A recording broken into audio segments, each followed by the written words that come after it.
Yo, what is up, friends, foes, and members of the Omni Council? My name's Daimien Kamiya, I'm the Omni King, and welcome back to some Genshin. That, to be honest, this is only a Genshin stream because A, I want to make sure I get to bed at a good time. Because, I have an early job interview tomorrow, and, I was originally, I think, gonna do Dust and Elysian Tale, but I decided, it'd just be easier to play something miscellaneous, and I still had a spare thumbnail for this. So I figured, why not just use it? So we'll just continue. So I'm still trying to decide what I want to do, because I can do treasure hunting in Inazuma, treasure hunting in Sumeru, or just do quests in Fontaine. Because I only have one quest left in Sumeru, and I can't do it because it's locked behind multiple days worth of dailies. And in the past week, I have only gotten one. And they don't stack, by the way, so there's 4 daily commissions a day. 4 a day. And only one over the course of 28 commissions, probably more, have I gotten any form of it. And some of these, it's like, oh, you have to do this one commission 3 times, then you get the next one, you have to do that one 4 times. But no, I have to worry about fucking defending the fucking impenetrable fucking bullshit artifact, killing Eremite, killing 2 to 5 Eremites, fucking killing Hilichurls, taking out Hilichurl towers. Like, goddamn, jumping on mushrooms. Like, goddamn it, let me chasing like a fucking floating ghost jellyfish, whatever.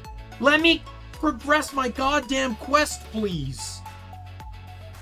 God, I really wish Genshin dailies would prioritize the quest-based commissions over the fucking miscellaneous shit. Because I want to get all my quests done, which I can't do until, we move forward with this. Like, God, I don't know how long it's going to take. Today's dailies didn't do anything. Hey, Lo, right? I'm trying to remember, you changed your name, right?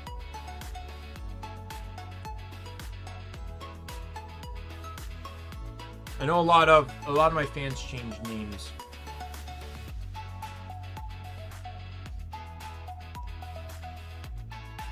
But anyway, yeah, so I might do Fontaine, because I've really been wanting to do the world quest in Fontaine that has to do with the water cubes. So we'll get to that. Again, I don't know how long the stream's really going to be, but let's get into it. There we go. Well, that's fantastic. You can play alongside me if you want. Alright, what team do I want to use?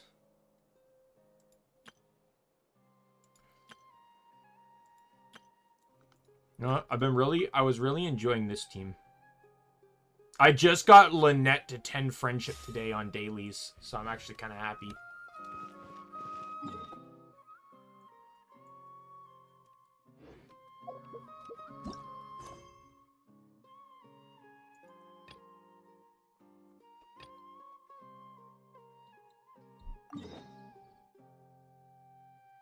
Let's do this one. I think this one might be tied to it.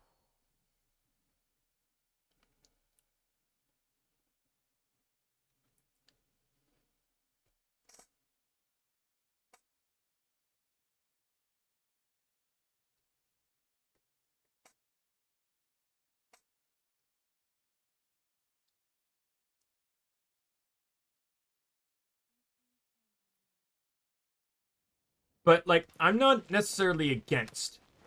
Oh, that's my bad.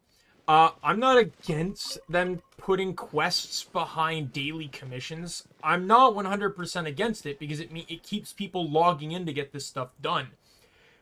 But, if you have 4 commissions in a day, at least 1 to 2 of those should prioritize those specific dailies over,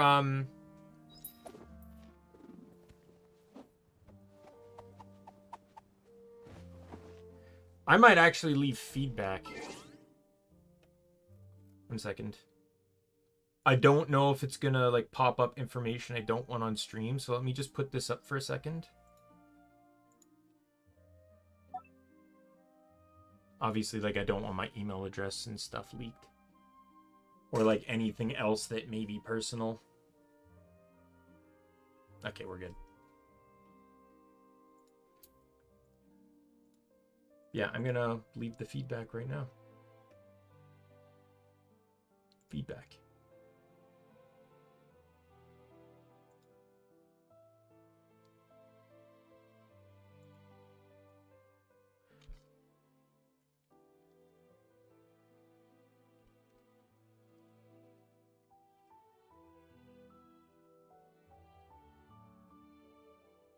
Describe the issue description.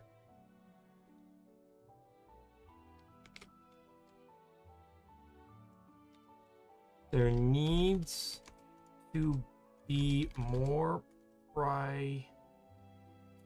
priority over daily commissions that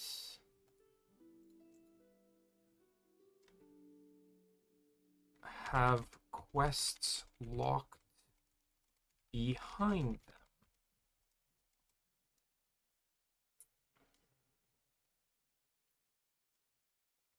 I am currently trying to finish my last quest in Sumeru, but it is locked behind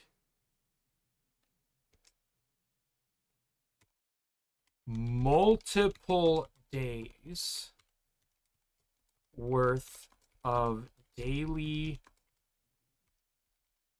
commissions. Basically, a chain of them.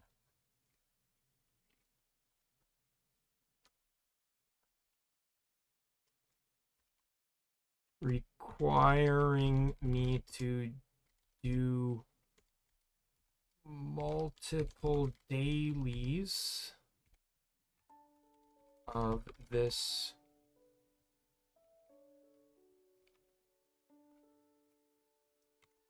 one daily commission event chain to finally unlock the quest. However, over the course of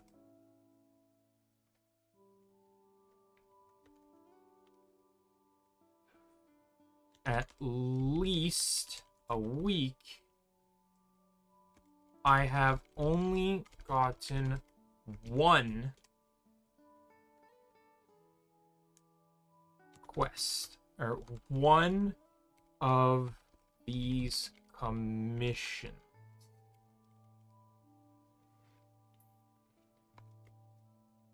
And there are 4 in a day. The game loves to keep giving me miscellaneous. I'm spelling this word terribly wrong. Yes.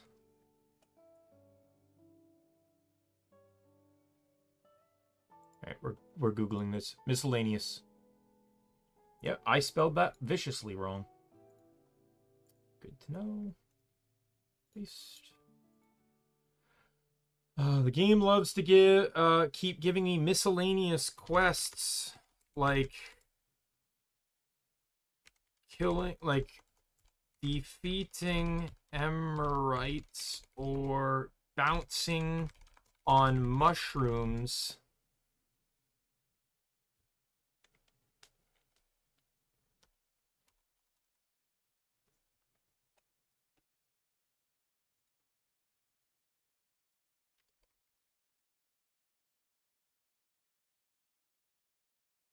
But not any but not the quests, not the dailies that how do I phrase this?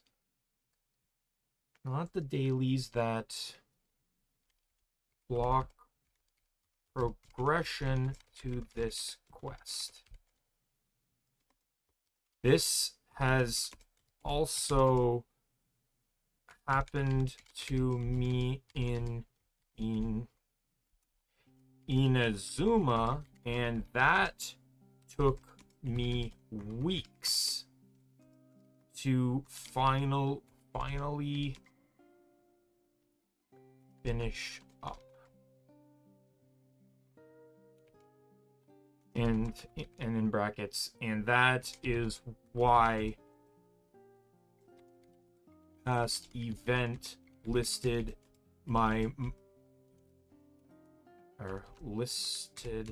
in Inazuma as the region of my most done daily missions.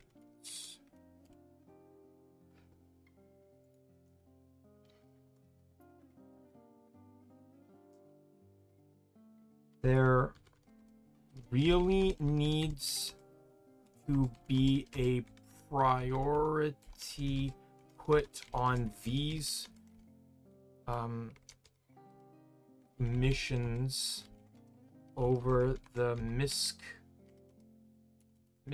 ones, as they actually affect progress to other things.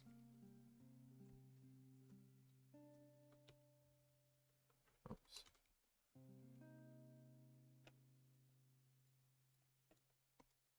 At least one to two of the dailies should prioritize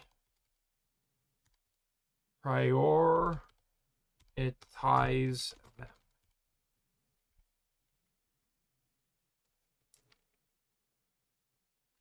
In brackets, maybe one guaranteed and the other is a chance or something.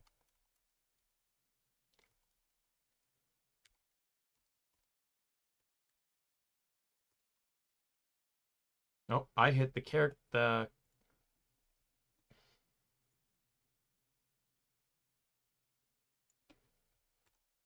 Just to help with this progress.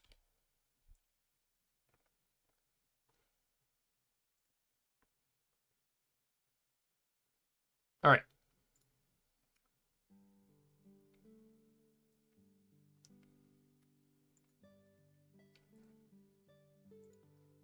All right, feedback sent. Sorry for that delay, but personally, I feel like that delay was, or that feedback was very much needed to be included.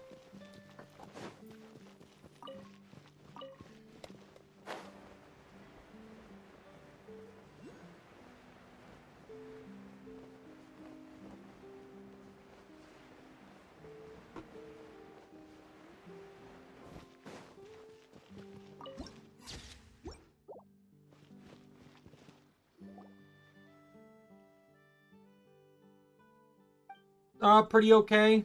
Went for a walk today. I'm just kind of chilling because I got some job interviews tomorrow, and I'm really hoping I am not making it past October without a job. Right? So I need a job, and I got 2 interviews tomorrow.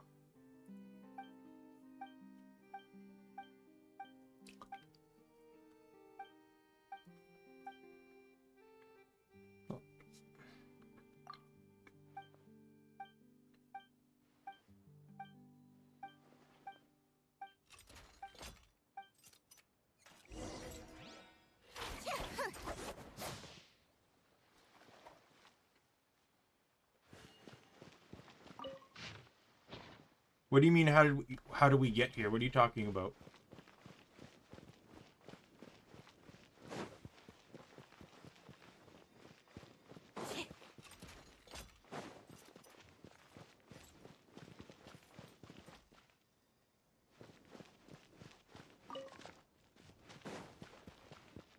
Are you referring to the area in the game I'm in? My job? Like, what are we referring to?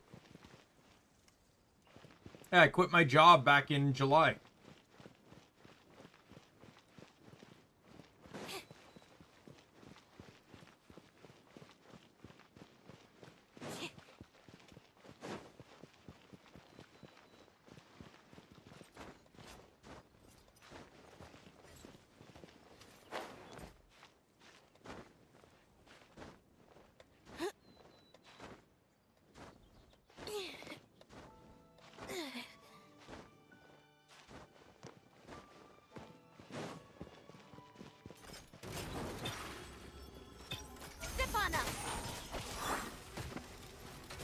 Precision strike! Lightning flash! Surprise! Let the magic begin! I got you covered!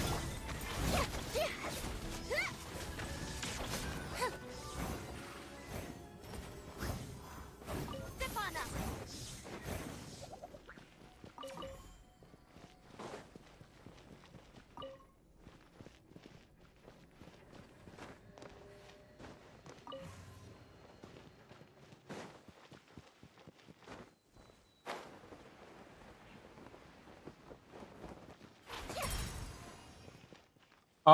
Lots of personal reasons. Like, I'll go into them. I've talked about them on stream. There was, so one of them is I felt like I wanted a different career path. I didn't walk into retail because I wanted retail. I walked into retail because it was just where I was and I was good at it. And I was kind of told, like, some people kind of, like, I don't want to say brainwashed me because that's wrong. I made my own decisions. They just pushed me and gave me advice. I was considering trade work. But during these past 4 months, I kind of realized that I don't know if, like, I have no direction with trades. I don't know what I want to do, what I'm interested in. No one wants to train anyone brand new, right? So it's like, I just felt like, in hindsight, I realized I actually did like retail. I just hated my last year. I had a man, like, within my last year and a bit, I had an interim manager that had no idea what the fuck he was doing, and then got an actual manager that knew what she was doing, but personally, I felt like she was not training staff to the appropriate means. She was not being very communicative with me, despite me being the assistant manager. And she wasn't, despite making everyone, really pushing everyone to keep working, she would also waste a lot of her own time. Not necessarily doing things not work related, but just wasting more time than what was needed doing those things. And, like, and then all the while having a DM that was just blatantly unsupportive of me. Just not helping me, not really providing me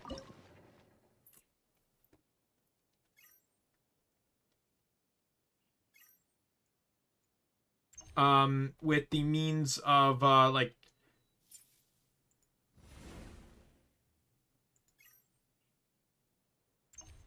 like the support. Like, I would tell him problems and he just really didn't care. Like, he would seem like he was interested, but then not care and not help solve the problems. I would point out to him point blank, these are issues this store is having, and he just wouldn't really focus on correcting them.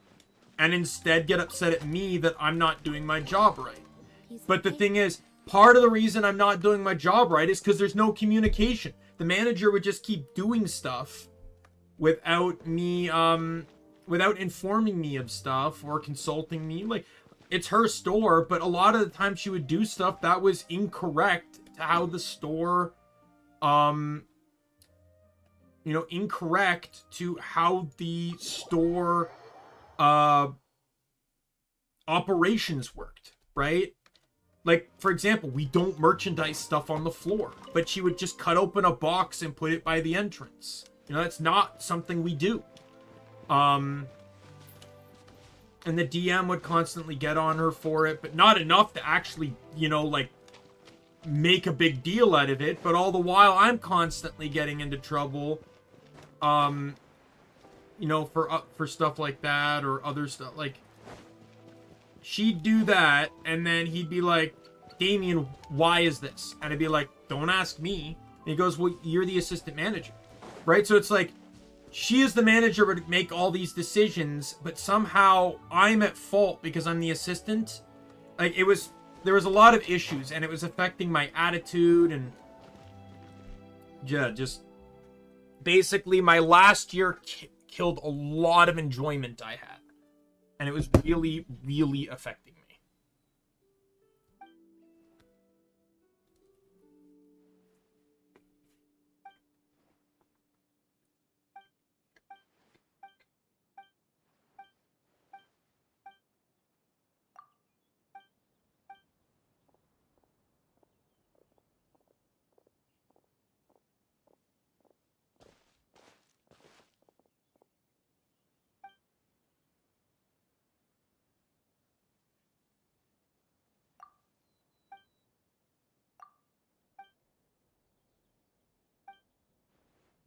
Went on a bit of a rant there, I'm sorry, but that is why I quit.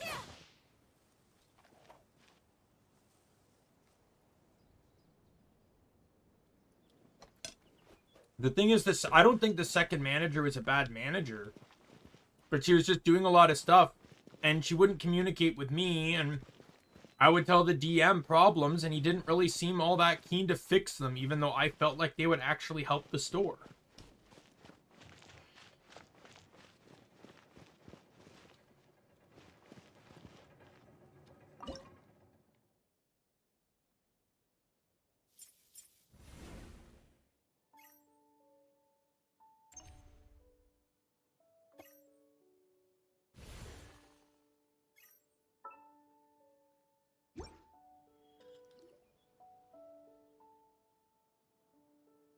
Yeah, I've been basically streaming pretty much almost every day. Outside of some internet issues we had, I've been streaming almost every day since I quit.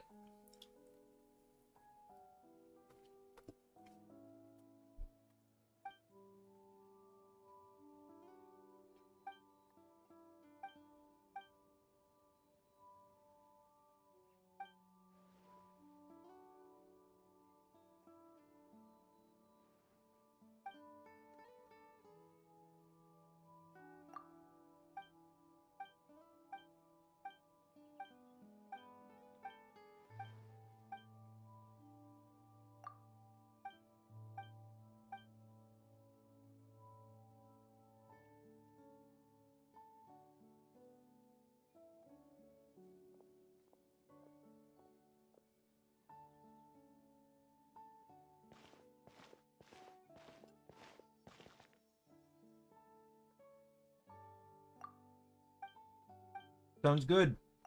How's your sister doing as well?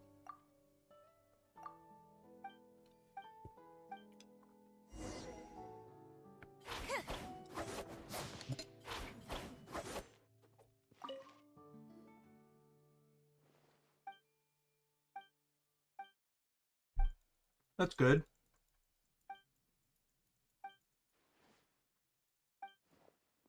I always got the good old fan art ready to oh, nope, wrong one. Always got the good old fan art to pop up whenever she stops by.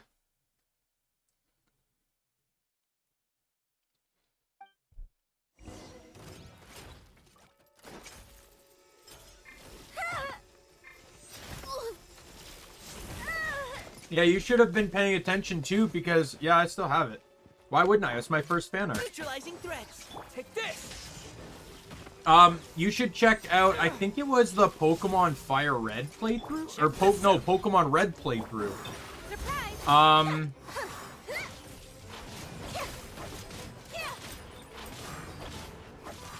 Where I believe I named my Nidoking after you. And the Nidoqueen was named after your sister. Following thunder. Let's keep going, team.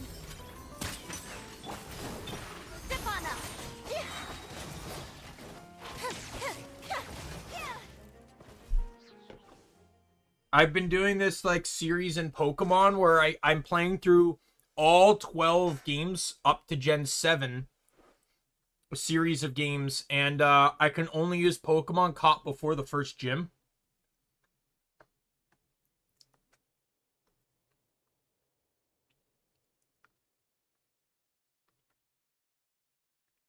But I'm not allowed to use any repeats.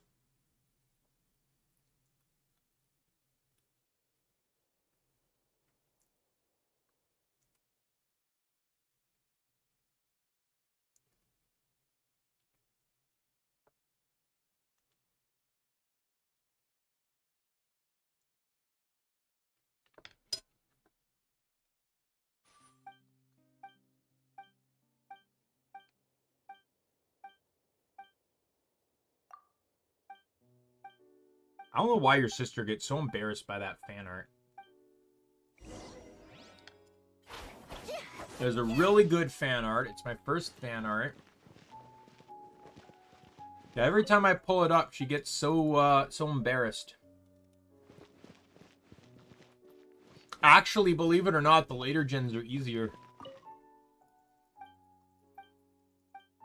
You got to keep in mind, like, Pokemon like the early route Pokemon are actually, like, basically, the earlier in the games are actually easier or harder because you have lesser options, right? A good example is Pokemon Red versus Leaf Green. When I played those two, I had to run Pikachu in Red because there were only 11 options for Pokemon between the two games. So I could run Raichu in Leaf Green. That's the closest I had to not, like, working around that rule.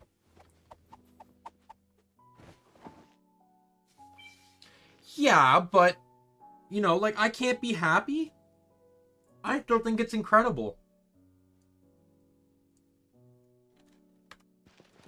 But the later games, keep in mind, like, every game adds in, like, new Route 1 Pokemon.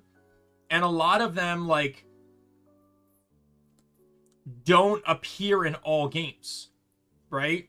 Like, think of the Gen 7 games, right? Like, you have Yungoos, who is only in the Gen 7 games. So it's like, it's not like it's competing with anyone. You got the starters, too, which outside of remakes, like, basically, some games like remakes or sequels, like Black 2 or Ultra Sun and Ultra Moon, are the only ones, but there's still 3 starters, meaning that I'm guaranteed to pick a Pokemon that the other games didn't pick. Right? So starters are a prime example. But I will say there are some moments that did get affected by the playthrough. You'd be surprised how many games have fucking Psyduck or Azumarill or Mareep or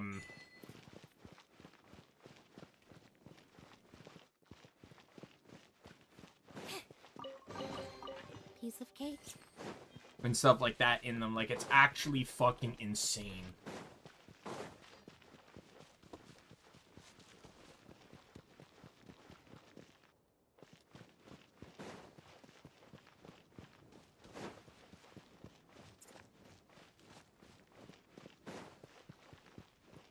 Yeah, oh, not to that extent. I did do an Ultra Sun and Ultra Moon playthrough, where it was stab only. So, I did Ultra Moon first, and in Ultra Moon, I used dual types.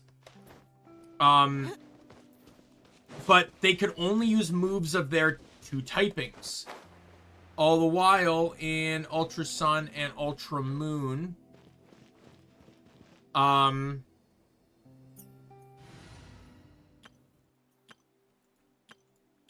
second. This is a misc team. It's not really doing anything here for me. Got you here. Sounds good to me. Oops, I didn't change teams. Yeah, and then there's 18 types in total, right? That playthrough used 12 types. Well, there's 6 left. So in Ultra Sun, I played through using monotypes of the 6 types I left over. And that was actually kind of fun. Oh, in fact, I may have... I don't remember. Did I name a Pokemon after you? I might not have. Because there was only 18 to name. I could be wrong.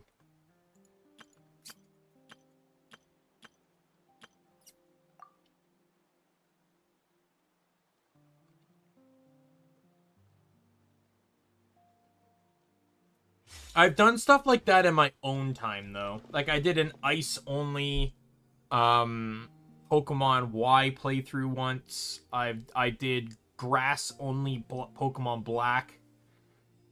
I did, was it poison-only Emerald?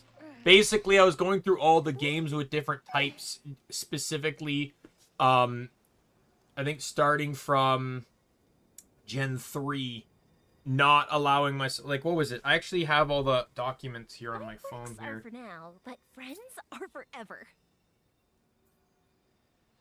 Let's see. It was, yeah, flying only Ruby. My team was Ninjask, Altaria, Skarmory, Xatu, Pelipper, and Crobat. Ghost only Platinum. Gengar, it was Rotom Wash, but Platinum, Rotom doesn't change his type when he changes forms. So he was still technically Ghost Electric. Dusknoir, Spiritomb, Frostless, and Drifblim. Pokemon Sun was Dragon only. Because you can not only get Zygarde in the game, just as a gift by finding stuff.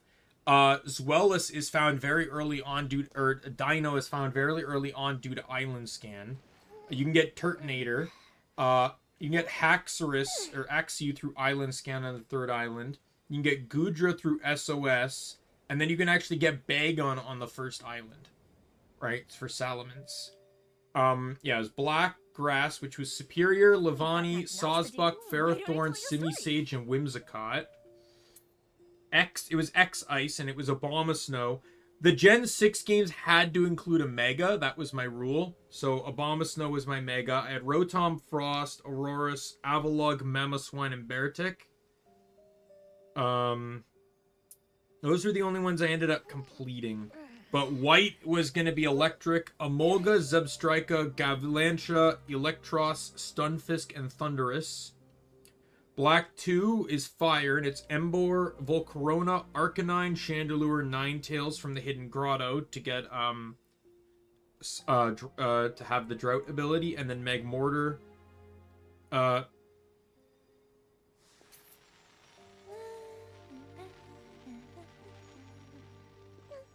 Pearl was Steel, Wormadam, Trash Cloak, Empoleon, Steelix, Bastiodon, Bronzong, Lucario. Emerald was Rock, which is Golem, Solrock, Aggron, Credilli, Relicanth, Rhydon. Sapphire was Psychic with Gardevoir, Girafarig, Xatu, Claydol, Medicham, Starmie. White 2 is Dark with Liepard, Crocodile, Scrafty, Zoroark, Drapion, and Absol.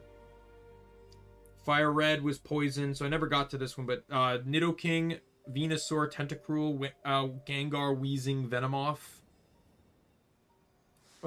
Omega Ruby was Fairy, and this one was very tricky because there actually isn't 6 fairy types in the game. So Altaria is my Mega, and it turns into a fairy when it Mega Evolves. It was going to be Curlio with an Eviolite, Azumarill, Wigglytuff, Mawile, and Gardevoir. Because that's the only way I could get 6 Pokemon. Y was Fighting, Chestnut, Mega Lucario, Mienfoo, Machamp, Toxicroaks, Pangoro. Diamond was Bug with Vespiquen, Mothim, Wormadam Sand, Wormadam Trash, Wormadam Plant, and Heracross. It's actually kind of an interesting team. Alpha Sapphire was Mega Swampert. It's water with Mega Swampert, Kyogre, Pelipper, Starmie, Lantern, Ludicolo. Kind of crazy that I included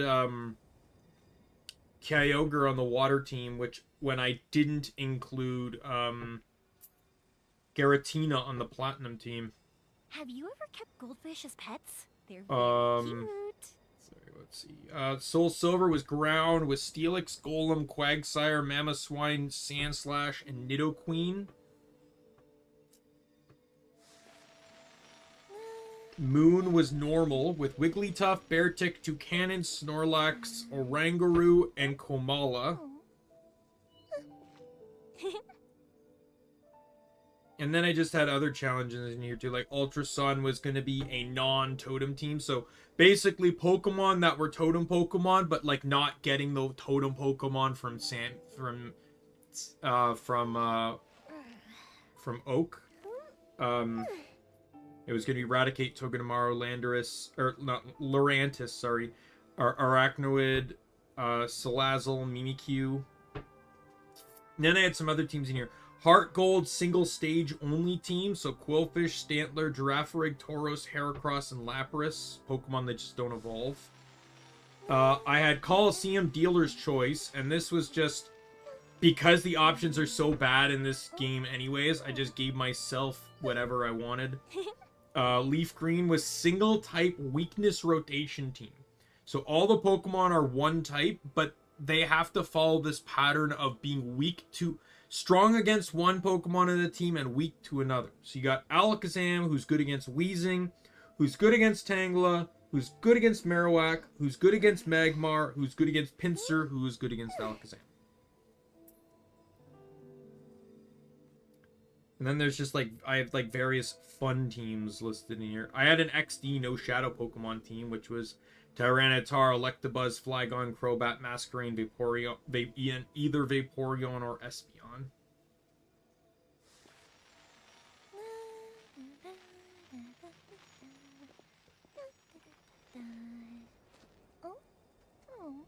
Ultra Moon starters only, because in Ultra Moon you can actually get multiples. You can get them in Sun and Moon too, but you can only get the Johto starters on the first island, and then I think it's the Unova starters on the last one. But in this one you can get all the other starters. So like the team, I only have 5 here, but it was Decidueye, Charizard, Swampert, Empoleon, and Delphox. And then, like, some of these fun teams were just, like, weird combinations, like Hidden Ability, Breloom. Apparently I did the Soul Silver fun team. Dragonite, Ambipom, Tyranitar, Scizor, Clefable, and Golduck.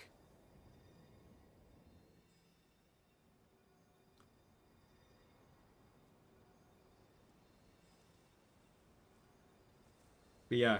So I have done some type-only challenges, just not on stream. Sorry to divert away attention from the thing there, but yeah. I don't take challenges seriously though. I've also done another platinum challenge on stream called a random lock, where I randomly selected between any available Pokemon between each gym, as well as the starter, and then the Master Ball was a wild card, which could be used on any Pokemon throughout the entire game. And then each Pokemon, so 10 Pokemon total, and each Pokemon had Have you ever kept goldfish as pets? had They're 3 very lives. cute. Because my issue with the Nuzlocke is raising a Why did I jump off the building? I specifically changed to this team so I could get that thing. My issue with Nuzlocks is that I don't like training a Pokemon to throw it away. So the idea of the random lock was that basically I have a smaller pool of Pokemon from a random lock.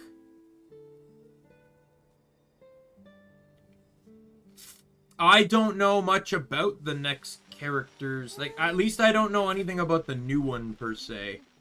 I forget who the other ones are. Have their banners even been released yet?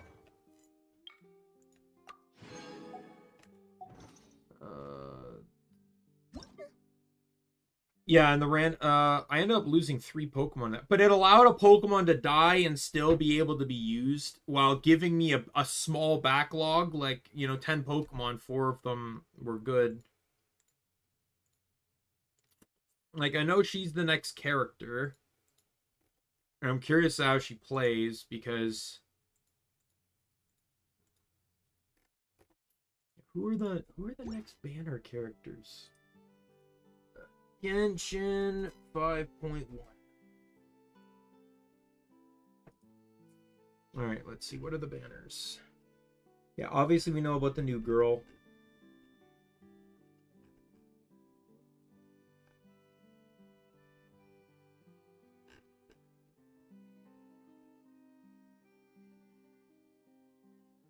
Chiori. I don't know about Chiori. Like, I like Chiori's character, but I don't know if, like, I care enough to pull for her. Because I like Navia as my Geo character. I don't really need anyone else. Oh, Nahida. If you want to use a Dendro character, you get Nahida. Nahida is the best Dendro character in the game. Nahida is absolutely the best Dendro character in the game. I frequently use her. She's one of my most used characters.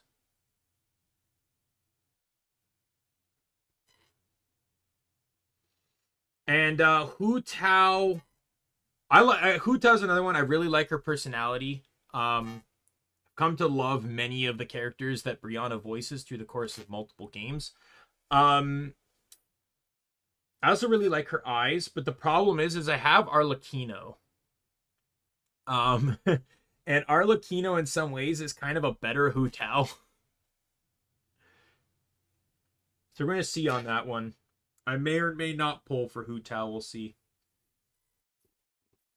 I honestly thought of making a team that had Arlecchino on it with Hu Tao as backup in case Arlecchino's like low on health or her burst and skills aren't up and stuff. Because the thing about Arlecchino is that the party can't heal her. She can only heal herself. So if she gets like too low on health and her burst isn't up, she can't heal. So having another character like Hu Tao in the back wings to be able to take over when Arlecchino can't fight would be nice. We'll see. I don't know how the new character plays, and I'm not gonna look it up or take any judgments until I test her out in trial. Stabilize. Into the wind. Got it.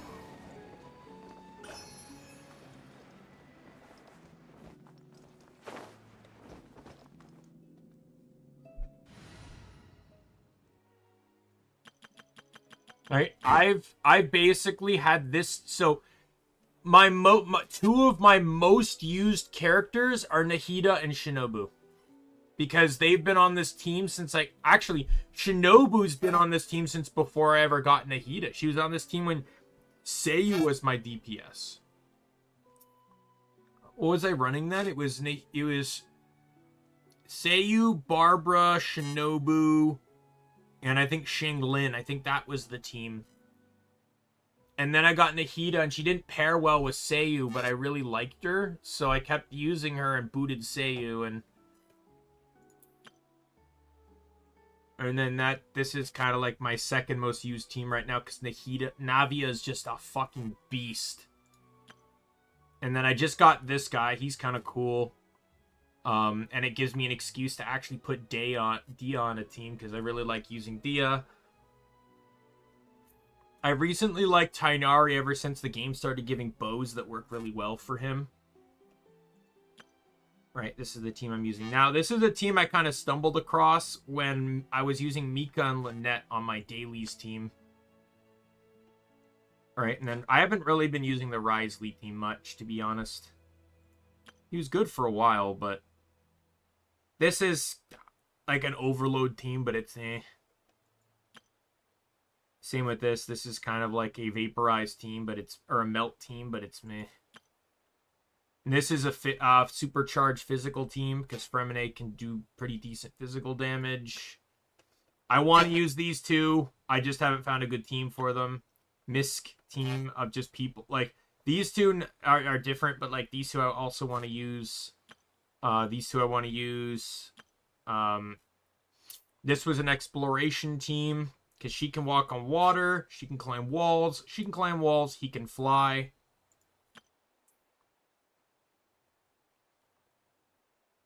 Not a bad team, but Chevreuse is kind of useless on that team. She's a healer, but she's not a party healer unless you have C6. And Chevreus's bonuses only like so Chevreus has bonuses, but they only actually even work if you only have Pyro and Electro characters on your team. If you have even just one non-Pyro or Electro on your team, Chevreus basically loses any utility. Like, I can show you, because I have her too.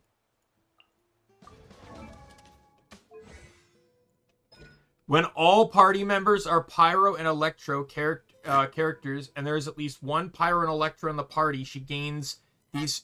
She basically gives Pyro and Electro resist. But yeah, so her entire level, like, what is this? The level 40 bonus. If you have one party member that isn't Pyro or Electro in the team, she isn't able to dish out the Electro or Pyro resist.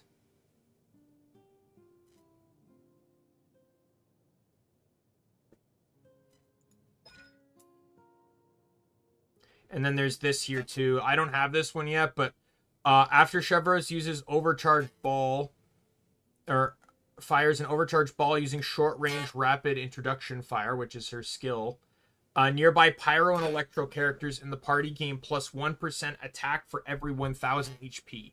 So again, this skill has no effect on non-Pyro or Electro characters. So I'm just letting you know that Chevreus is useless unless exclusively used on Overload teams. Overload, pure Electro, or pure Pyro, but no one's going to run pure Electro or pure Pyro.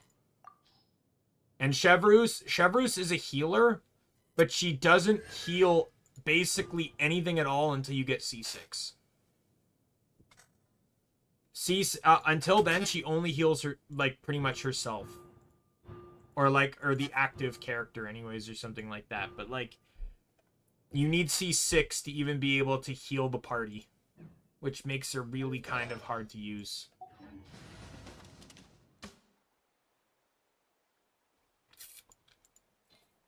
Did it say who the 4 stars on the banner yet are? I don't think so. There are leaves around. All right, time to party switch here. Let's go to...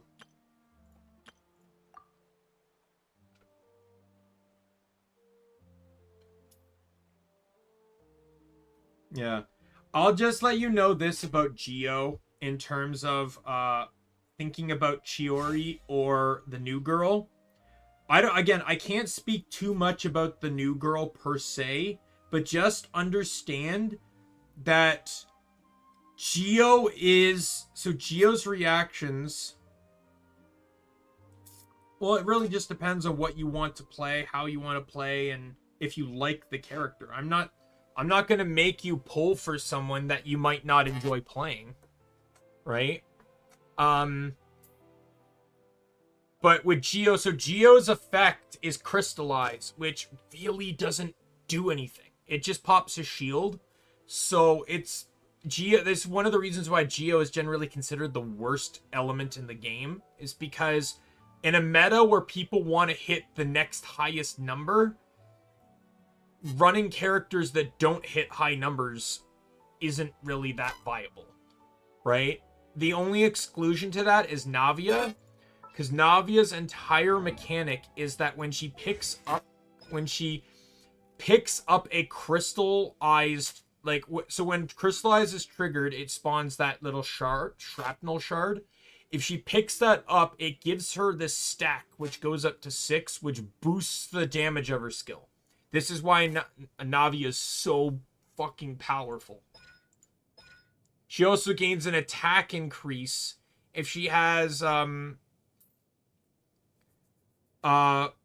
every Pyro, Electro, Cryo, or Hydro member in the party up to 2 times. So just basically, like, my team alone gives Navia 40% more damage, 40% higher attack. And then this is the weapon I run. This is an event weapon, which you can't get anymore, but she has 48% attack increase from just that weapon alone.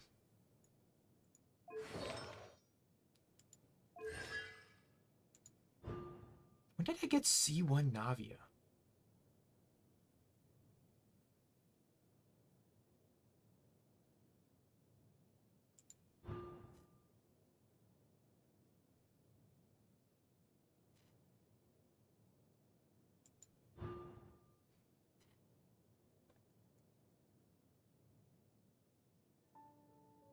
Oh, that would be nice to have. Geo-resistance strip from her burst.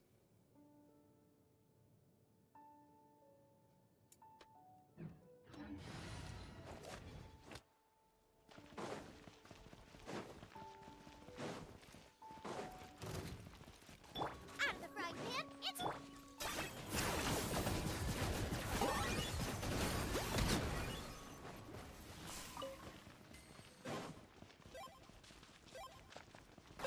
Oh, Risley? Yeah. I don't know when he might... Like, that's the problem is... There's some characters, like... That, like... Haven't had didn't get reruns. Like, Eula didn't get a rerun, basically, since her release for a while. Like, she basically was going close to 3 years without reappearing in the game before they finally gave her a rerun. Klee was facing almost a year. Yeah, there's a lot of characters that they can sometimes just forget about.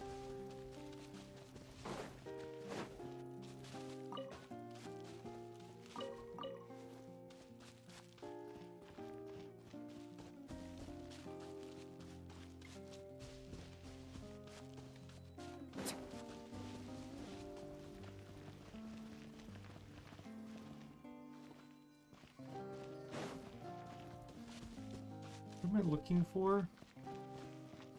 Oh, there's more over here. Yeah, I can't speak for the new girl. Chiori is a bit interesting. She plays similarly to, like, Kaching. Except she plays off of, like, geo-constructs in a weird way. It's kind of hard to explain how she works, but she does pair well with other geo users most of the time. But, you know, I just don't know if I would really use her. Like, I use Navia because she can benefit from Crystallize. I don't really see how I benefit with Chiori, per se. Again, the new girl I have to see to know what I'm expecting out of her. Nahida is utterly broken. If you want to run anything Dendro related, you can easily run Nahida. Basically, many comments I've seen on YouTube are people basically saying I had an excellent team, then I put Nahida on it and it broke the game. Or some people saying it's like I just put any team I put Nahida on wins, right? Like that's just how good she is. And Hu Tao is one of the best fire DPSs in the game. She got a bit bumped when Arlecchino came out, but she's still a very solid pyro DPS. So if you want an on-field pyro character, Hu Tao is fantastic. Nahida can do it all. She can do off-field Dendro, on-field Dendro.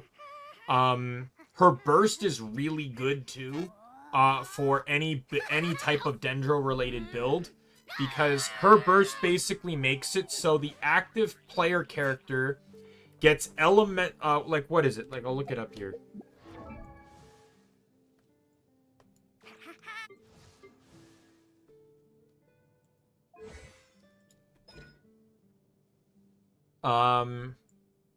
So it buffs the effect of, yeah, I was thinking of this, I think. Yeah. So it buffs the effect of how her skill interacts with the 3 elements that interact with Dendro. But once you get the first buff here, Compassion Illuminated, this actually works with Illusionary Heart, which basically takes the character that has the highest amount of elemental mastery and takes 25% up to 250 from that character and puts it onto your active character. See, elemental mastery of the active character within the field will be increased by 25% of the elemental mastery of the party member with the highest elemental mastery. You can gain up to a maximum of 250 elemental mastery this way. And in that team I showed you, the highest one I believe is Shinobu with 490. The 25% is, that's pretty much like just over 70 elemental mastery, which is not bad. Which pushes Nahida over 900. Or 500, I mean. My characters also aren't built properly, by the way. Like, not built to meta or anything. I don't like grinding artifacts. So I just play with what I find.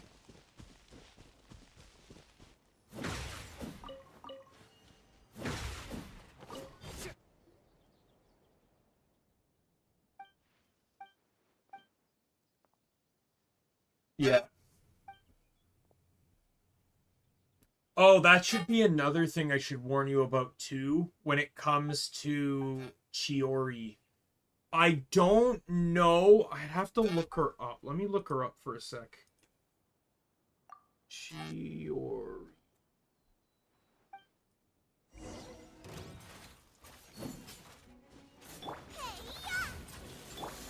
You ain't messing around. Let's get it on.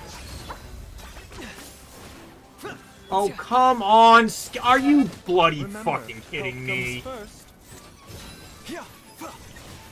God damn you, game. I got him cornered. Fucking wasting my time here. Like, just completely missing the skill and then putting it on the 5-second cooldown. Bullshit. Anyways, Chiori. Chiori, yes. I think. Let me look at that. Look at that. Yeah. So there's an issue with, yes. Okay, so you will have an issue. I'm gonna recommend right now. Low.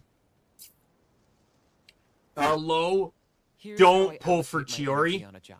So while 70% Chiori goes came to out investigate, within 10% to make a final Fontaine and decision, lives in remainder for Fontaine, execution.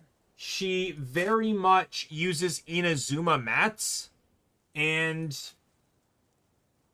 you can't get to Inazuma right now. Right now, it's the only region in the game you cannot get to, because it's actually story locked. You have to complete the Liyue quest, and then do a few other quests, and then finally be able to go there. Until you go to Inazuma, though, you cannot get there. Until the story lets you go there. I actually had this problem with Shinobu, because I had Shinobu, but I did not have any of the materials that I needed to,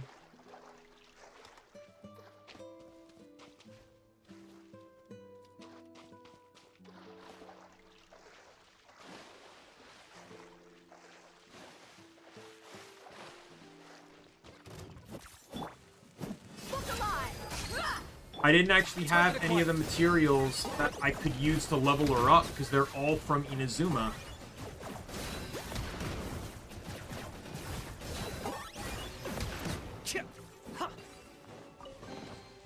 Everything has its use. Were you not given toys to play with as a child? Is that it? So I'll just tell you that right now. I would highly advise against pulling for Chiori. If you like her, pull for her, but I'm just going to tell you that it might take you quite a bit of time to actually be able to even to level her. Like, you won't get her past 40, that's for sure. Because the materials to ascend past 20 are given to you for free just by trialing the character. But she needs a lot of Inazuma mats to be playable, or to ascend, and to ascend her skills and stuff. But to actually ascend the character, you also need to fight a Fontaine boss.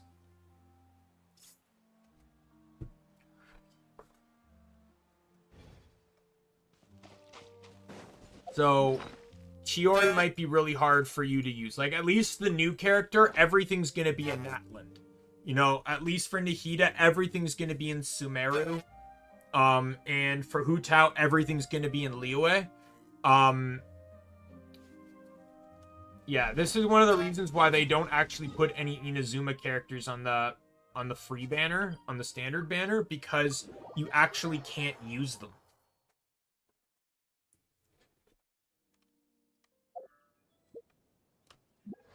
Like, because Inazuma is the only region that is locked behind,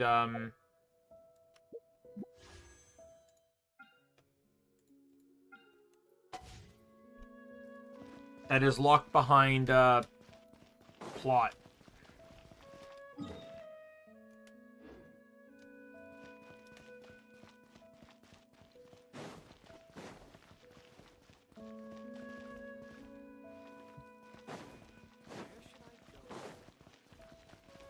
Definitely gonna get fired.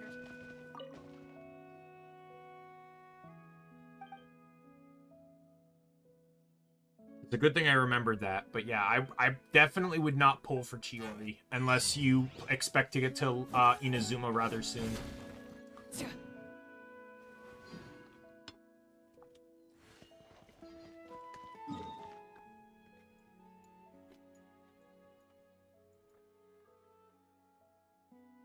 Like, getting to Fontaine's not an issue.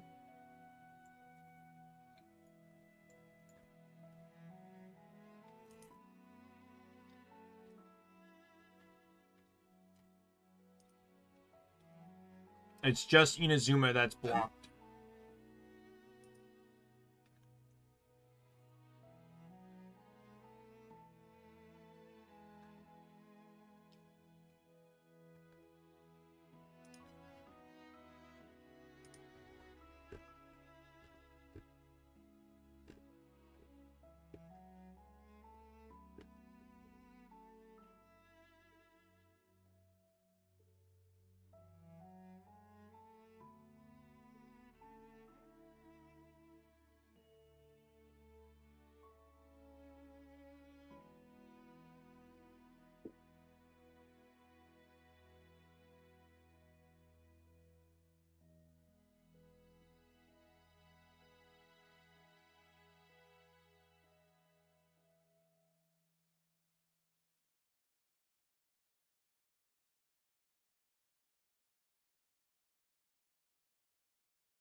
I don't know if you can glitch your way into Inazuma anymore.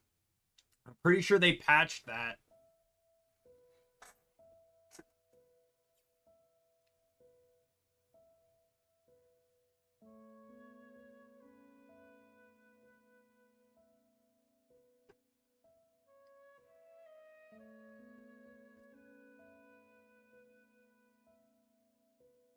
I'm looking at Chiori 2, and it basically says if you don't have C1, it limits her team flexibility.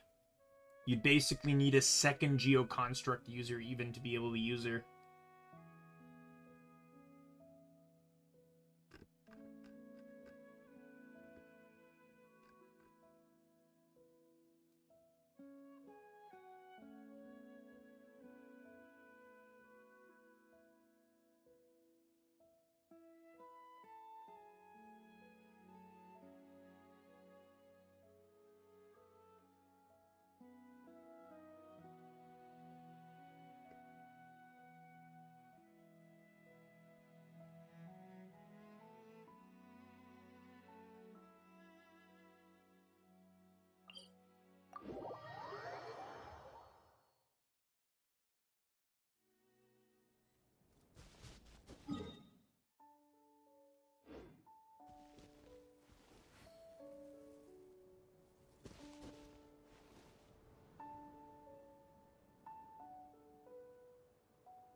do need this. Yeah, do keep in mind, though, too, I'm not an expert in Genshin.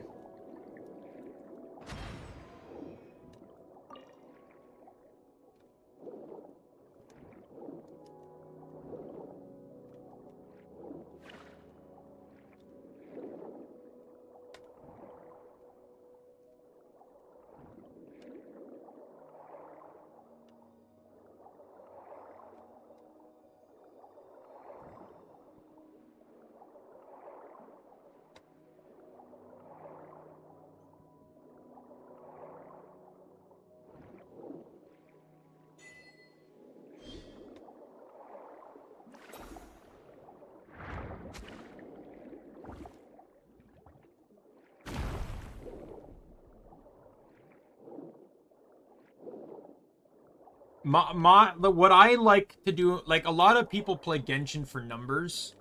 I play Genshin for the fun, like, the characters, and, like, not, like, I like the personalities, but I also just like how they play. Like, I like the combat in this game, and I like to find different ways. That's why, like, if you actually look at my teams here, right, you'll notice something,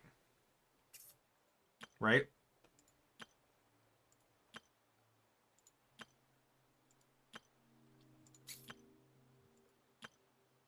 I wouldn't count, or I don't count anything past this team, though. Right? If you notice something about all these teams, there's not a single reused character.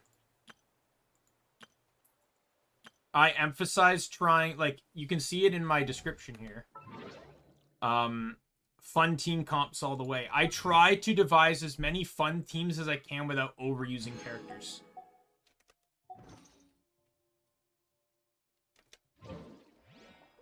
Yeah, yep. I can do that. Like, I'm not the kind of guy that's just gonna be, like, pull for someone. Like, I'm not, right? Like,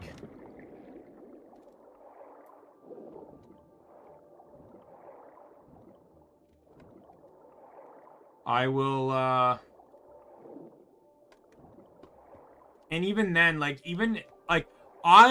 there's certain characters like Nahida I will recommend. I will always recommend Nahida.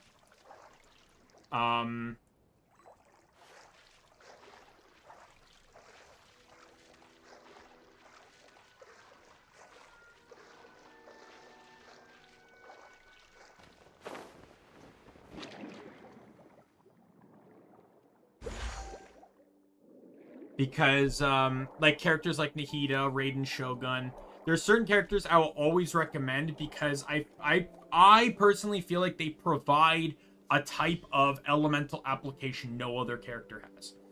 Like, I'll go through the list of characters.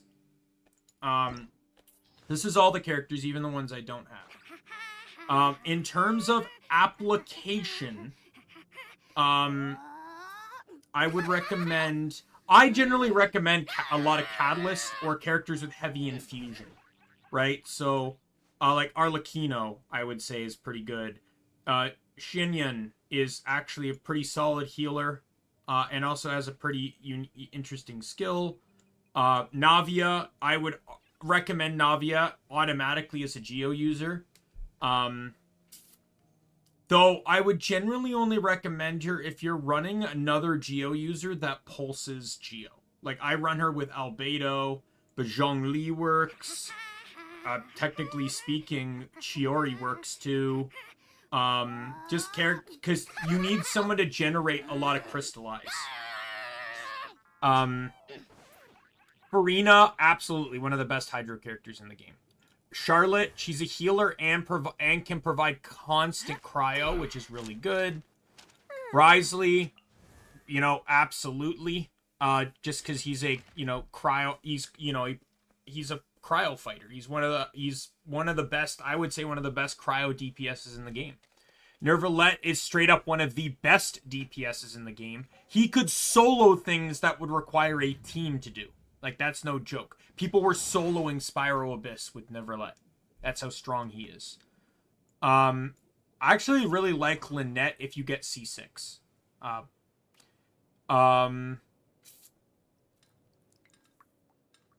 I recommend Mika just because he's a healer and his skill is an attack speed bonus, which doesn't come across that often. So he's a very good utility character just for that. Dia, I know a lot of people that shit on Dia, but Dia's an excellent off-field pyro applicator. If you get Dia off of a failed 50-50, you actually benefited because she's actually fantastic. I've loved Dia since day one, despite some people just not liking her because they want her to be a DPS. She's not a DPS though.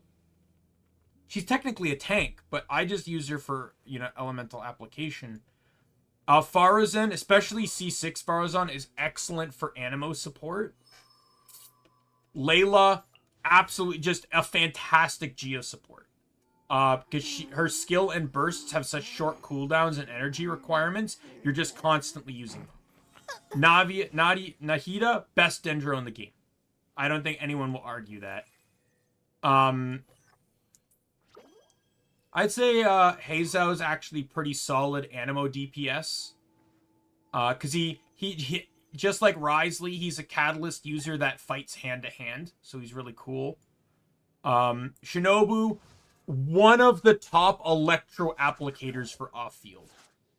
She also heals the active person in the party that when she uses the skill. Yellen, one of the best hydro applicators. Yamiko, one of the best electro applicators. Toma's a pretty solid pyro applicator, but you need to kind of build him a bit. Kokomi, one of not only the best hydro applicator, and I should say not best, but solid hydro applicator, solid healer, solid DPS. Like, she can actually form a lot of roles. Raiden, basically one of, if not the best, electro applicator. Yoimiya's a pretty solid pyro DPS. I like Seiyu, but I'm biased on Seiyu. Seiyu is just fantastic. A lot of people love Kazuha. Kazuha is, I would say, one of the best Animo supports in the game. I once had a friend describe Kazuha as basically a cheat button for certain builds or for certain team comps.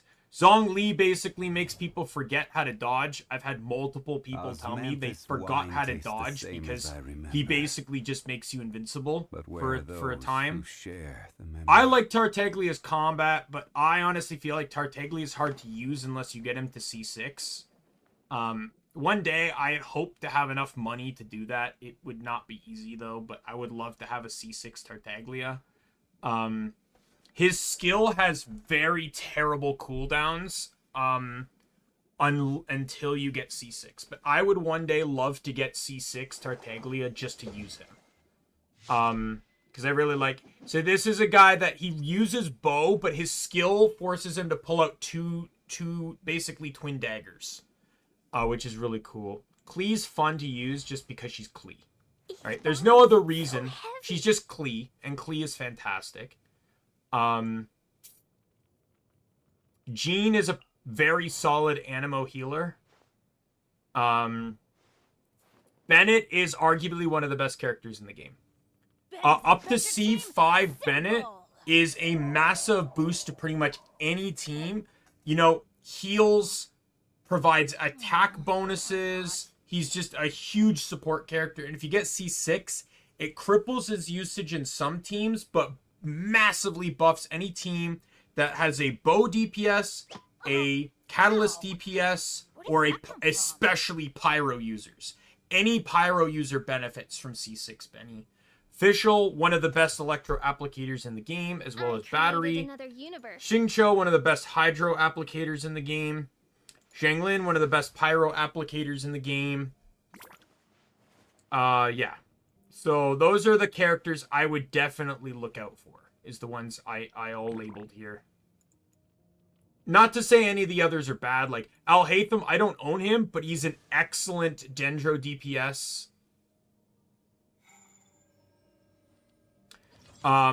Sino can be a pretty solid Electro DPS as well. Linny's a really good Pyro DPS, I hear.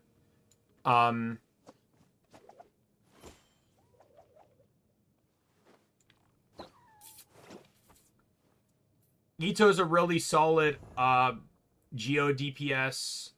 I personally didn't care for Ayaka or Eula, so I never pulled for them. Or Ganyu, for that matter. I don't care. Venti's the only Archon I don't own, and I don't have any intention of getting him.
Yeah, I would really like, let me check Tartaglia, because maybe one day I might pull for, like, so I'm looking at a Reddit post here where someone, said that, like, C0 and C1 are still fine, but, like, I don't even have C1, so, okay.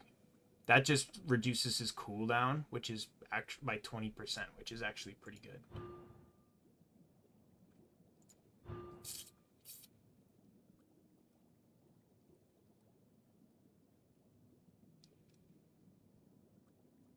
But yeah, this is the one where it's like, when you cast your skill, it resets or when you cast your burst in melee stance, it resets the cooldown of your skill, so when you run out, you can just actually return to using it.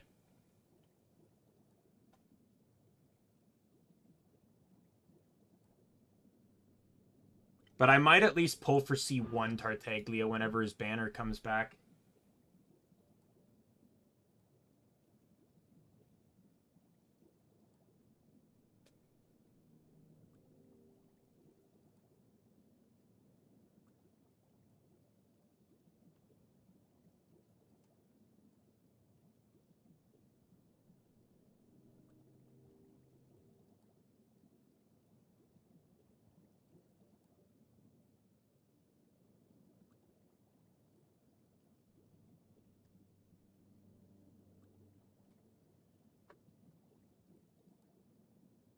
Like, yeah, I really like his combat, and I just like to use him more.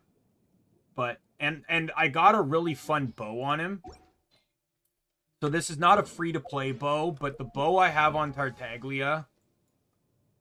Where is it? I have him at level 70, don't I? Yeah. The bow I have on him is this one. The Verdescent Hunt. So he has a 50% chance when attacking to summon this cyclone that sucks enemies into, like, the focal point, which just allows him to tear shreds through them. And it happens every 12 seconds. I need to hurry up and get this thing to R6. Because I actually really like this bow. And because of his methods of combat, he's really the best. He's really one of, like, the only characters that really utilizes this bow well.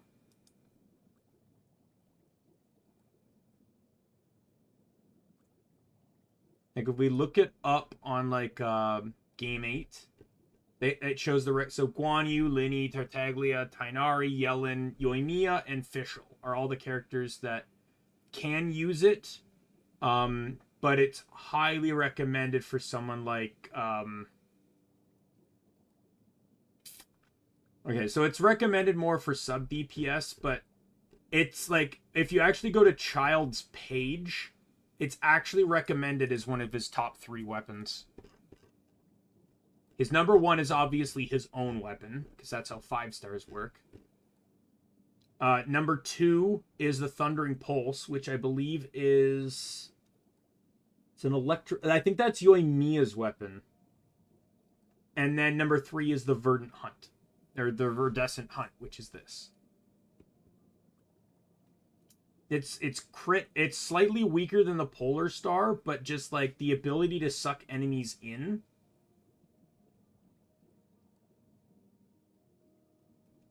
is actually huge.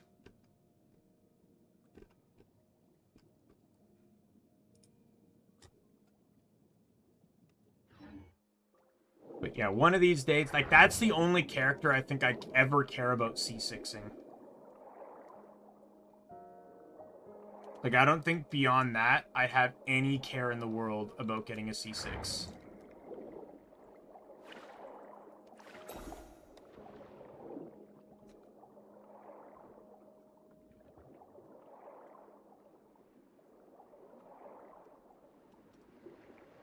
I want to actually build a team with him.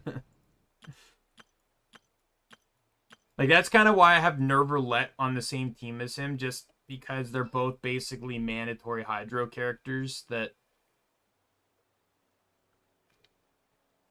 At the very least, though, I'd like to go for C1, but... Like, this person that made the Reddit post said that it took them a total of 550 pulls to get Tartaglia. They had some pretty bad RNG in some spots. They only lost 3 50-50s, which is kind of interesting. They got 2 Monas and a Kaching. But they got like... C0 Child was on the first pull. And then got Mona on 79 pulls, C1 on 80, Kuching on 77, and then 31, 3, and then 79, 37, 80, and 83. Had some really bad luck.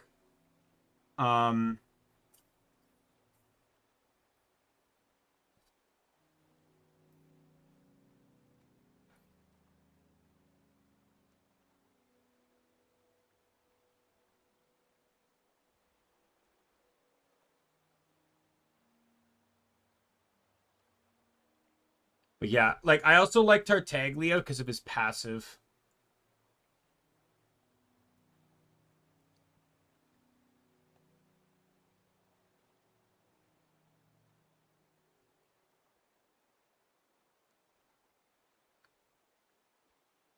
Tartaglia's passive, if you look at him, basically buffs everyone's normal attack skill by 1 level. Everyone in the active party. So, like, in this team he's in, everyone here would get +1 to normal attack, which buffs their normal attack and their charge attack and their plunge attack. So just merely including him in a team makes everyone else in it stronger. That's another reason why I have...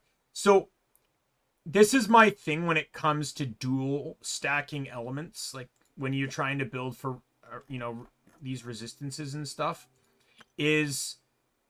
I always try to have, if, you know, I try to keep, like, Yang Fei is the DPS, Bennett is a healer, or a support. Raiden is a DPS, Dory is a healer. Raiden's also off-field, right? Like, she's a cryo support, cryo DPS, and then healer and pretty much everything.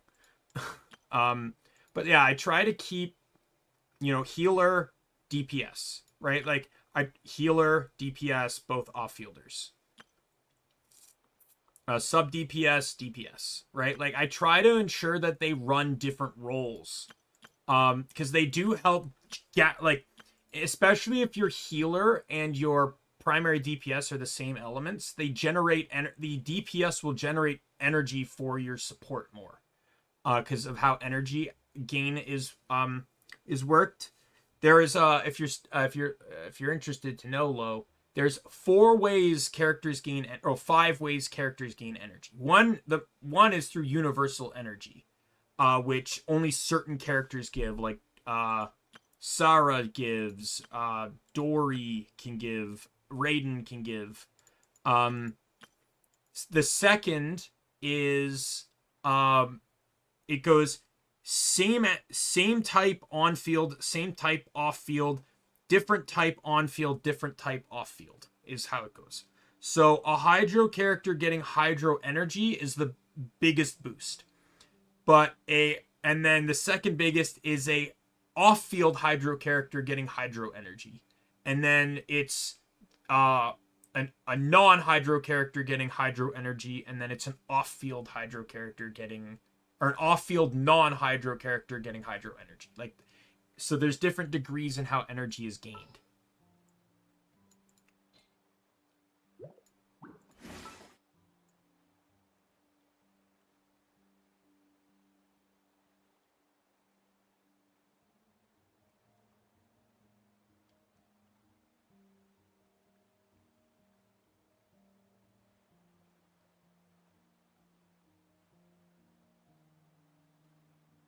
I'd love to pair him with 2 pyros, but like I could put Bennett on this team and scrap the Yangfei team, but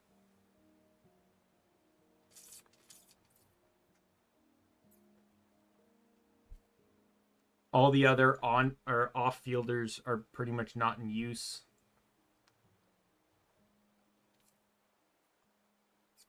Or are pretty much in use, such as, you know, she's in use, he's in use, she's in use. But it would just be to get the attack boost to buff his damage.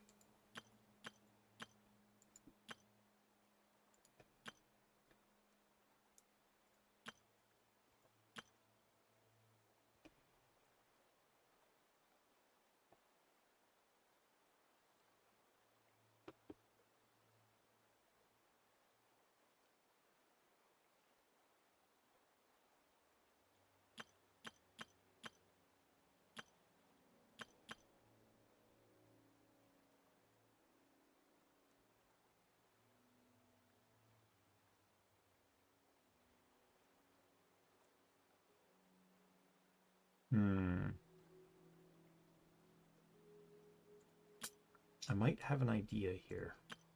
I'd boot Farina off this team, though. I don't know.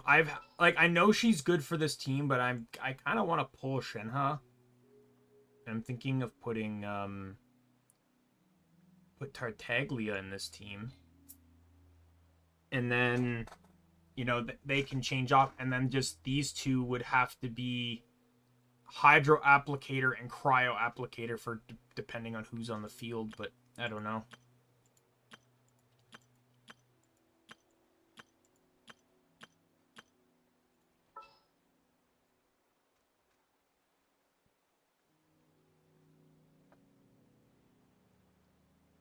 Like, for the time being, I'd really like it to be a character that can apply their thing to last the like duration of his time and stuff.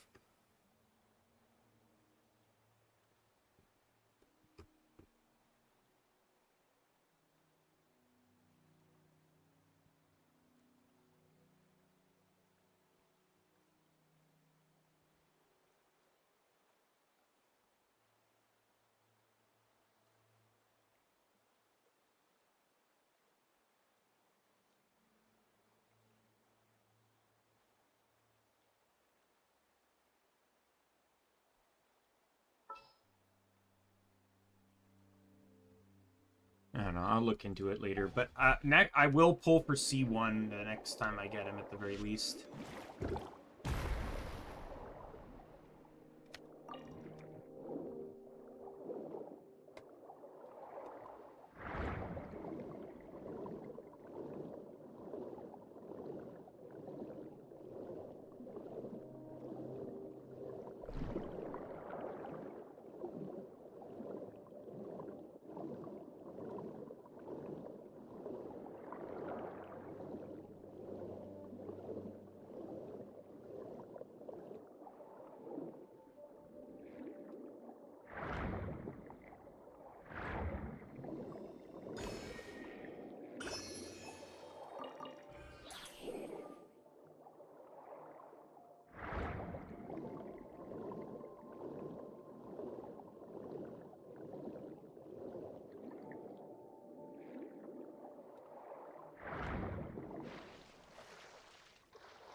I get a share? You actually want this trash?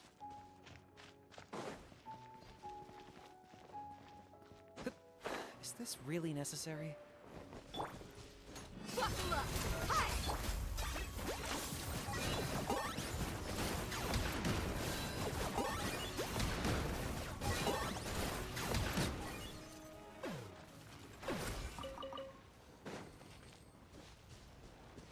I'm gonna find that last Sealy.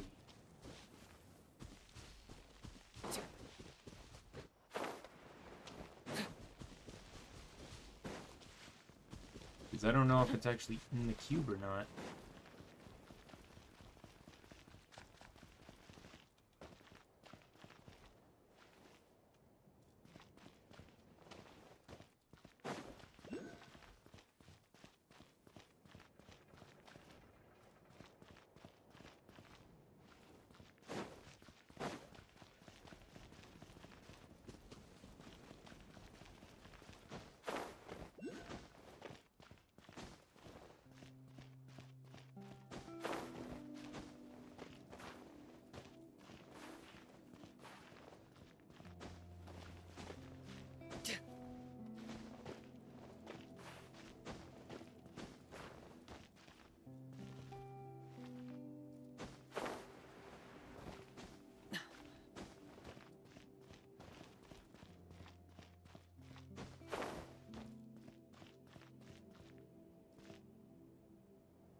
Where'd the thing go?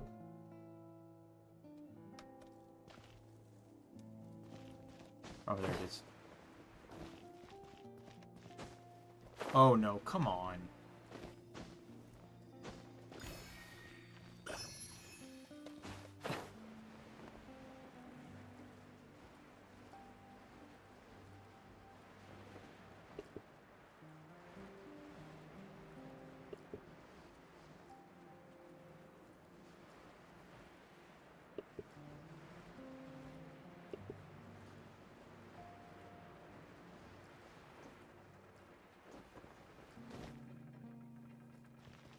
I want to look at this puzzle here.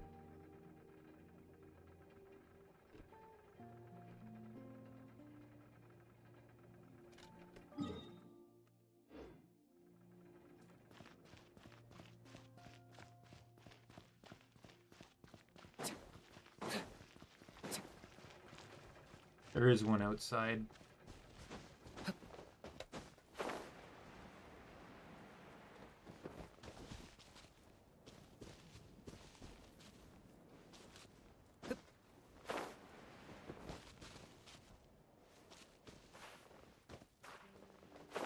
There it is.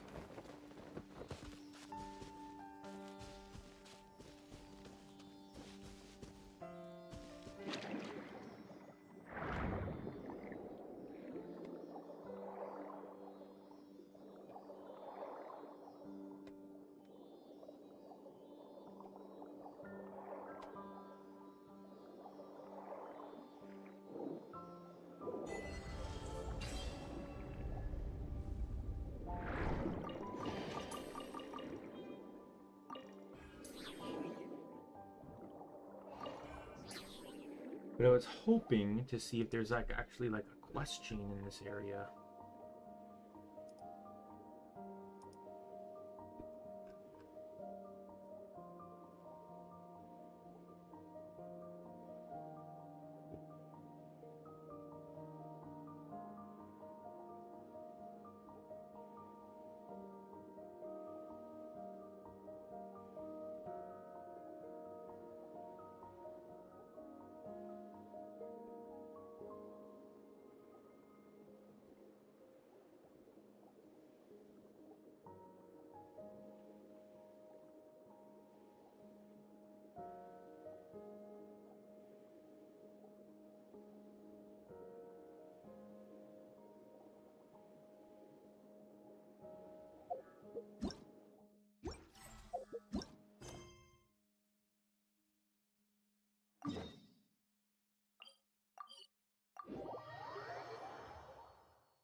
Hmm.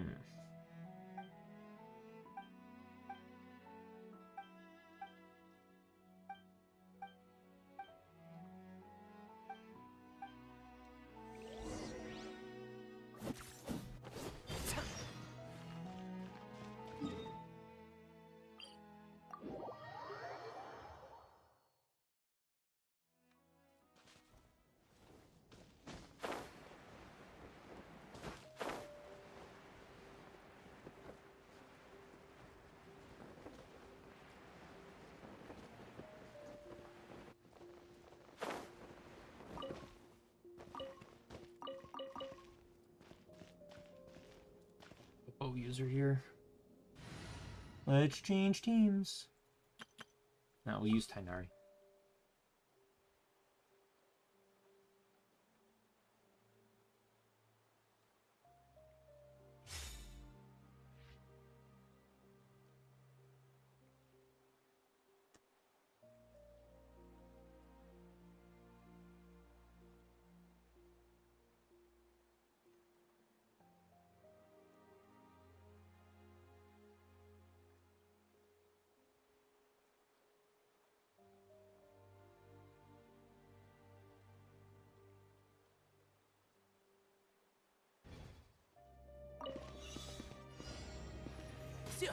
One. Frostbite.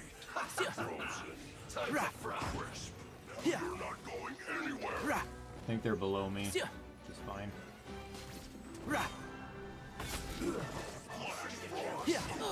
God damn you. Excuse me?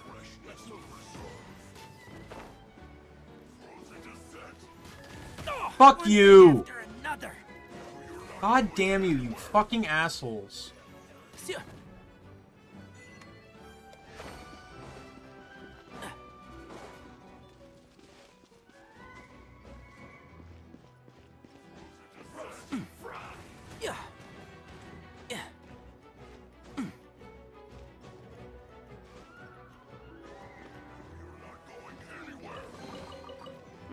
I think we can forego the lost and found Fuck report. all of Right you. here. Emerge. As one with wind and cloud. Can't see? Time to pull some weeds. Let's nip that in the bud.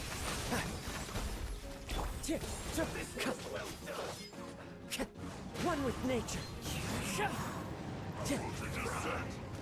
Right here. Right now. Emerge. Hey, go away! This one's well done. An unfortunate fault. I'm always watching. Move! Right now. Emerge. I don't know why the fuck I was stuck there, but it was annoying as fuck.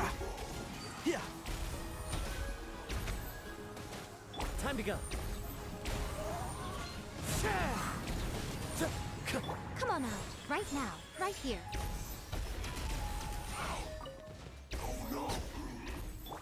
Fuck you. Doing nothing wrong, you fucking assholes. Time to go.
What was? Sorry. Time to go. What was smooth?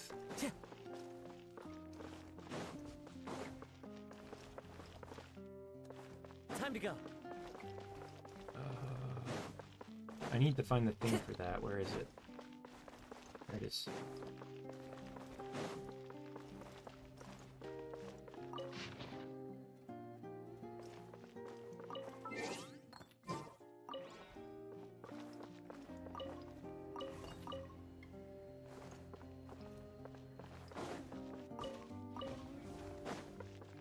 Sorry, I was looking at something on my other monitor, so I'm not 100% sure what was smooth or not.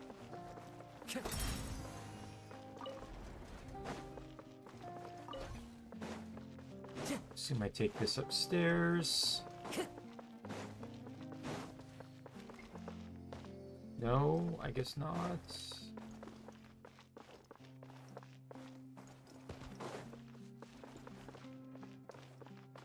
Oh, my FPS? Well, thank you. I limit my FPS, so I think I'm limited to 60. Yeah, I'm limited to 60.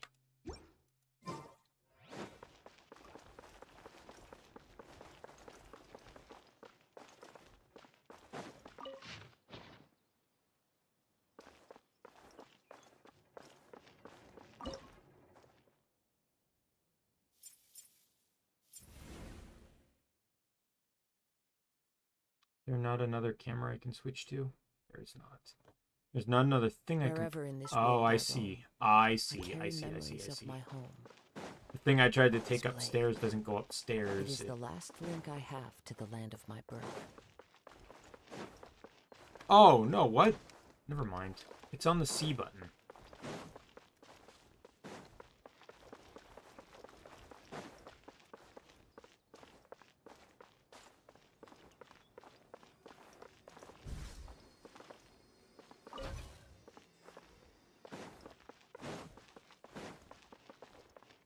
I'm utterly confused by some of this.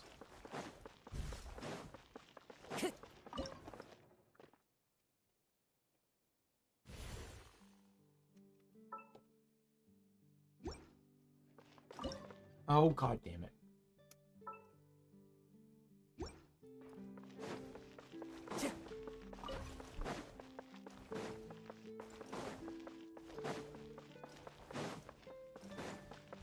This is how we do it.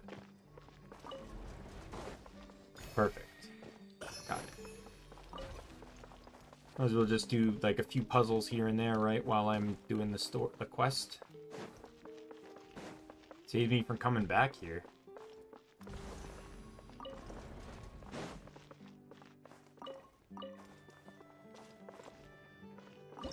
Oh god.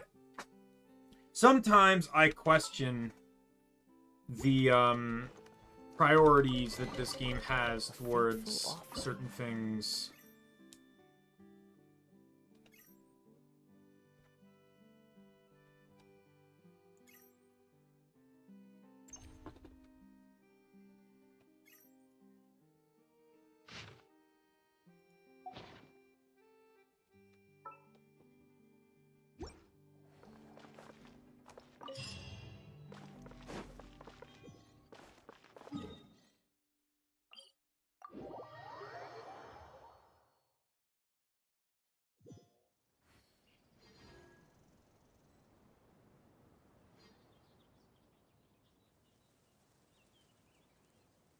This scenery is wonderful. Surely enough to convince anyone to become a wanderer.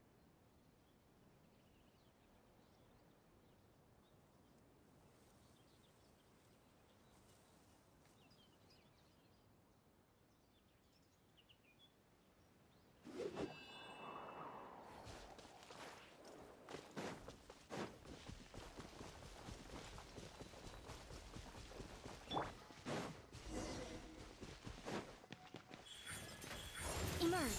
Clouds high. The birds come. And shroud. Rah! I hear everything. Oh! Stay put. One with the force.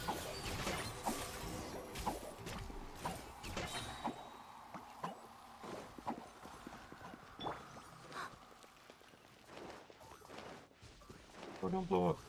I need help. There we go.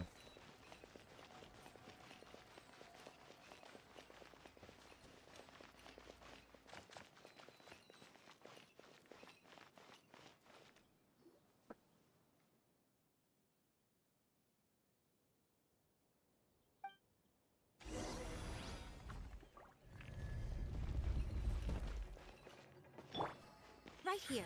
Right now. Right here. And trap. Let's nip that in the bud.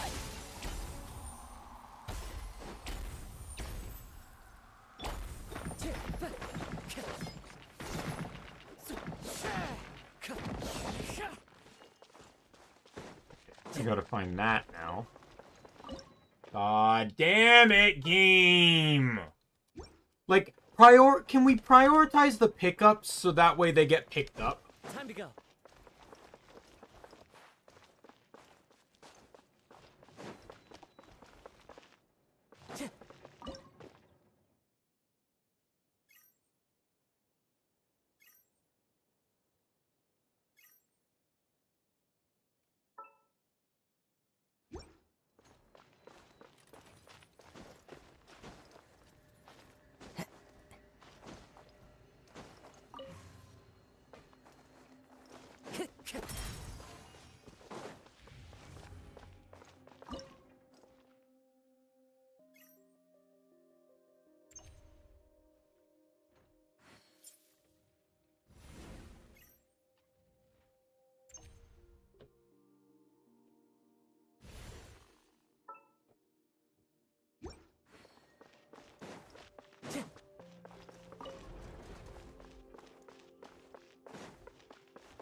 Wrong button.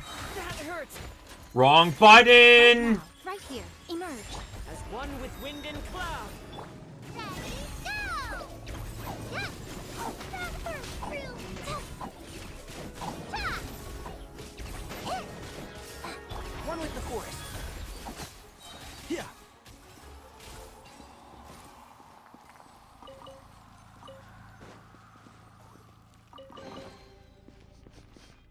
Smells like something good is inside.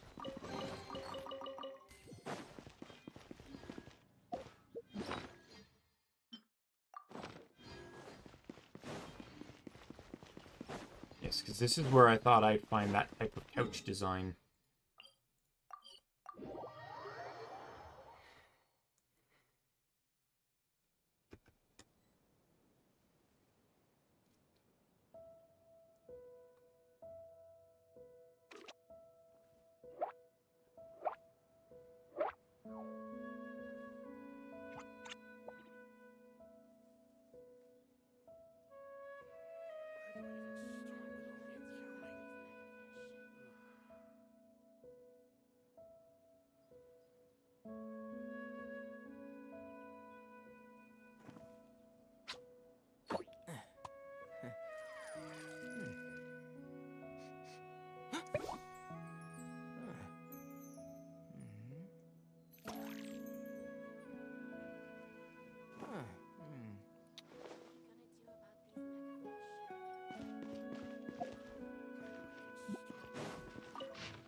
One second, I'm heading into here.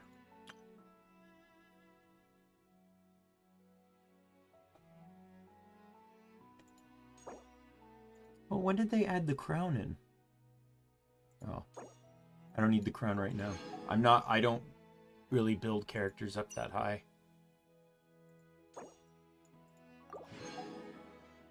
Yeah, I may need to pull on characters now. Because there's still more of these. I need one more of these, and I need... I'd like to get these. Like, I do like pulling on the standard banner, even if it doesn't happen that often. Don't be afraid to make mistakes. Sadly, there's only 10 hours left of this, and I'm 5 levels short. I could try to see what I could do to get that high, but... even then, I'm halfway to my weekly limit. I don't even know if I'd be able to. My weekly limit may actually put me under. Because this would be 505. And then it's 1,000 each, right? So it'd be 4,505. Which would just put, yeah, I'd basically be about like 20 short on the weekly limit. Even if I had the means of unlocking more. Right? Like, I don't know if I guess if I really pushed myself to do these, I could probably get it, but I still wouldn't reach the max.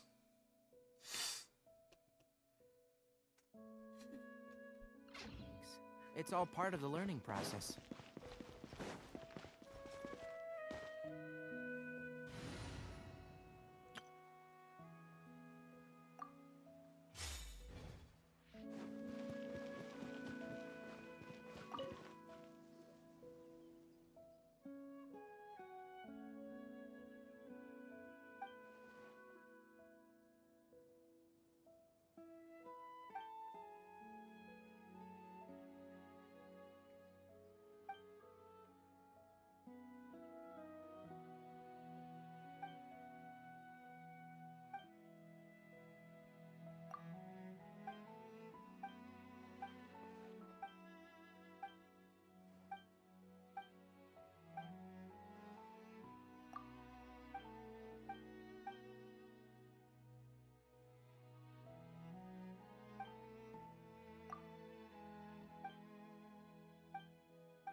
Oh, this quest is dealing with the cubes. Good.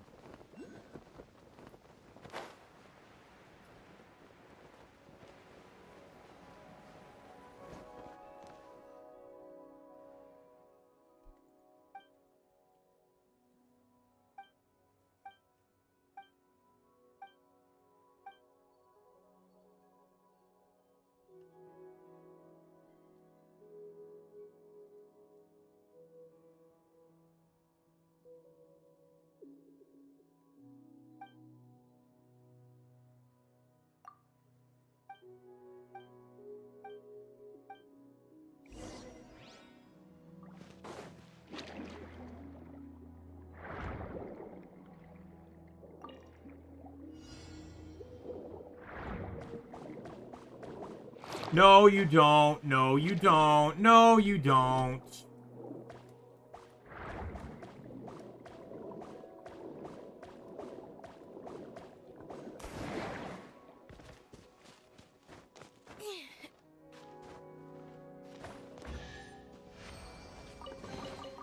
Piece of cake.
Look at that thing. I know I'm going to be fighting it.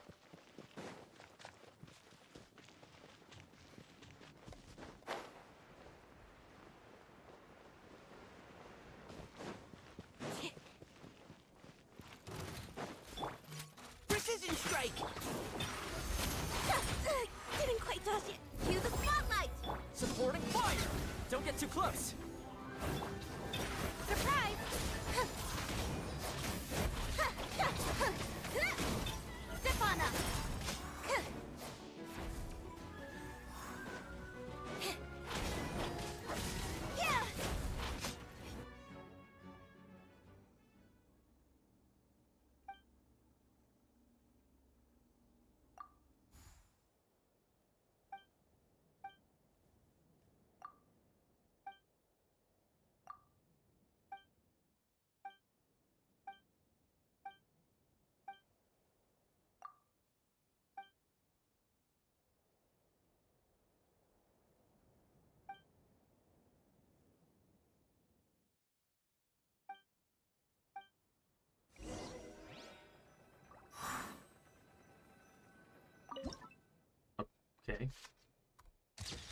Picture taken. There you go.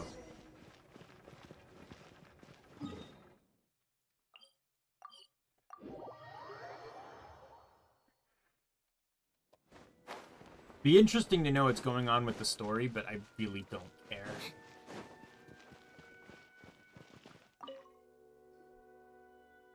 They wanted me to care, they wouldn't have made some of these stories drag on for so long that I lost interest in ever reading them.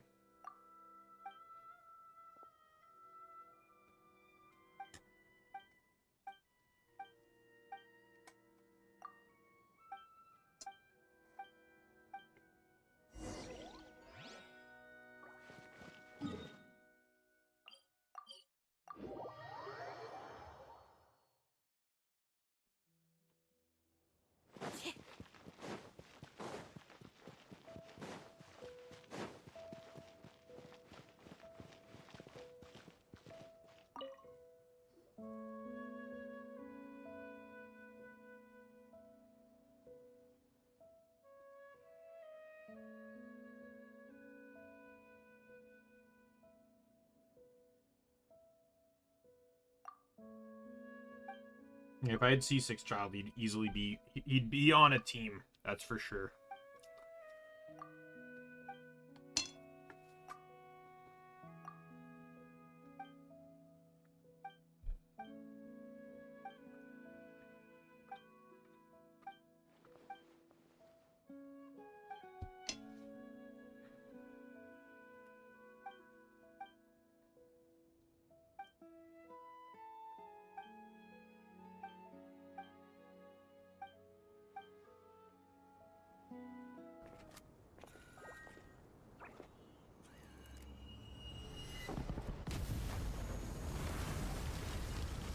A cutscene and a world quest, damn.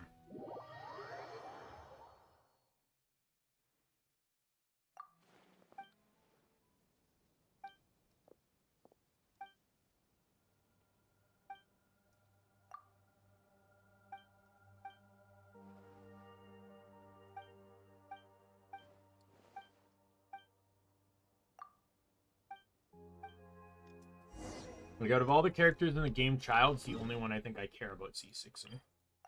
Including 4 stars and everything. Like, all the C6s I have, I got by accident anyways. And even the C1s that I have on 5 stars, I got by accident. Not counting the standard banner ones. Though granted, those are also by accident, but... Lightning flash! Surprise! Yummy! Over here! Neutralizing threat! Ow, ow, ow! Check this out! Take this! Thunderclap! Surprise! Yeah! Yeah!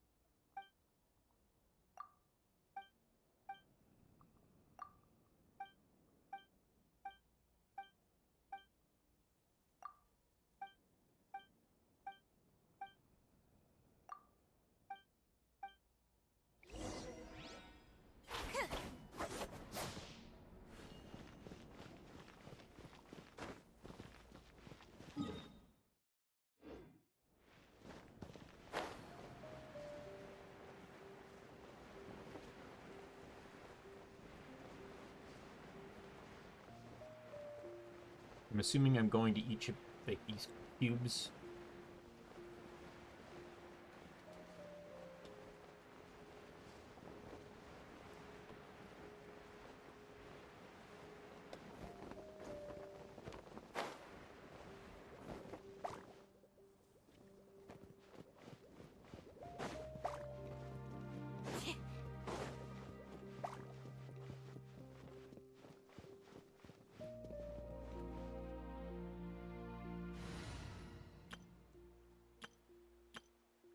Evidently, the game wants me to bow. Oh, I got 2 bowlers here, so let's go.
Was the entrance going to be on the bottom? Oh no, never mind.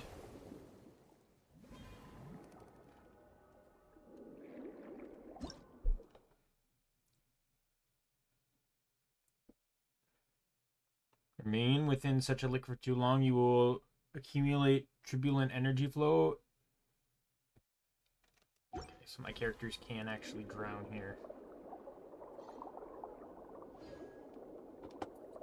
What am I looking for?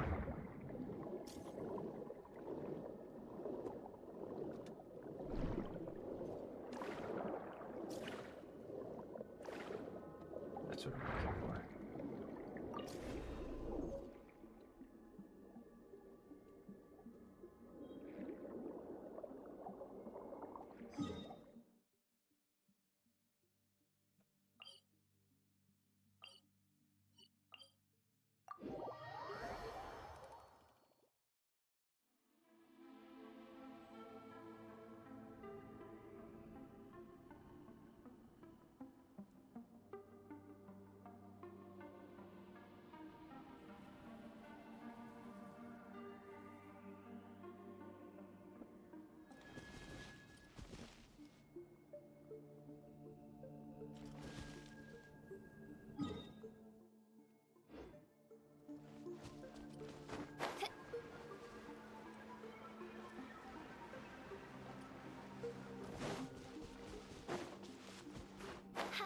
I'm at least glad I'm doing this quest, because I really wanted to do the giant floating water cubes quest.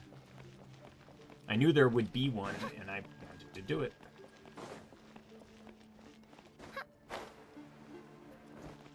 It just seemed like like this was a structure that just couldn't possibly not have a quest tied to it.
Is why did it not grab? I was spamming E.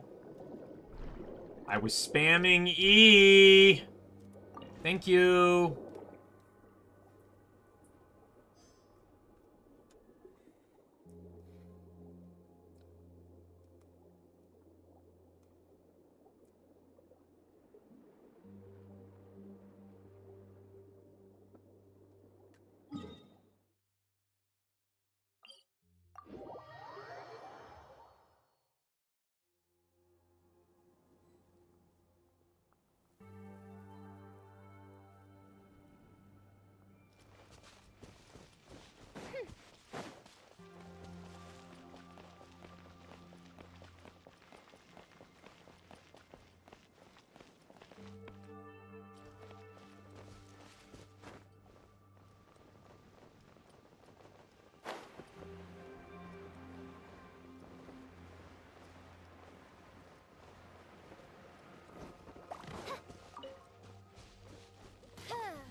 meant to be.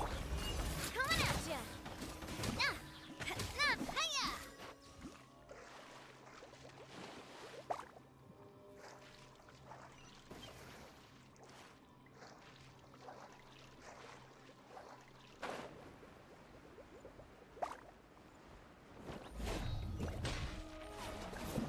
Cha. Ha-ha. Feeling lucky? Nah. Live! Moments of birth. Thank you, Crystallize. Thank you very much.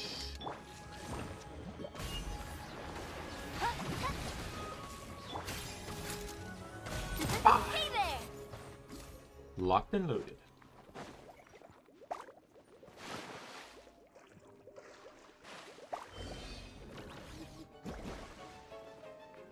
Nah, nah.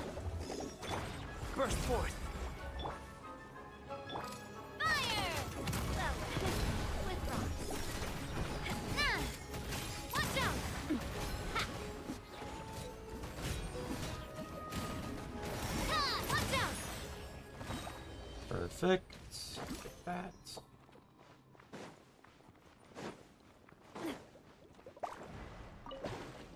Is this one gonna get me in the cube now? There we go.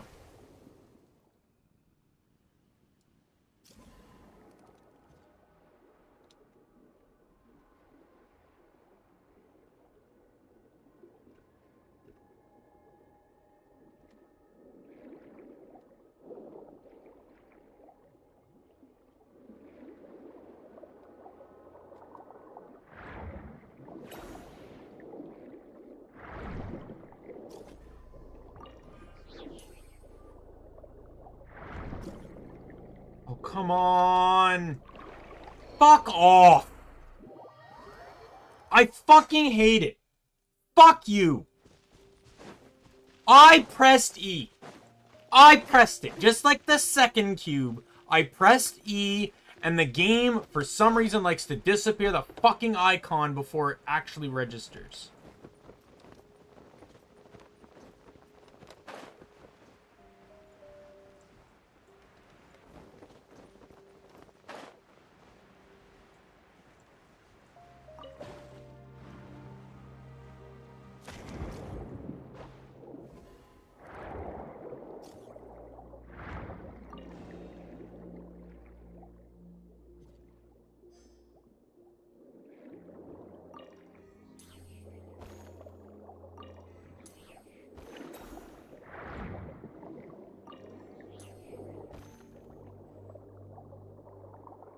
Don't really know why it gave me the bomb one. There's nothing to blow up here.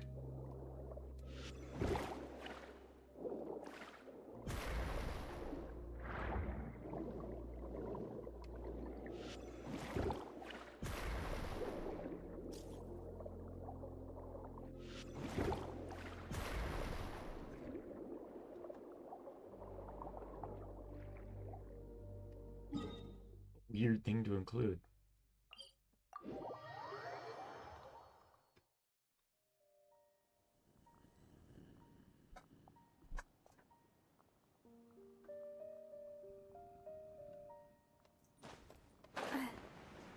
How many pulls do I have for banner? 167. I'm actually close to a guarantee.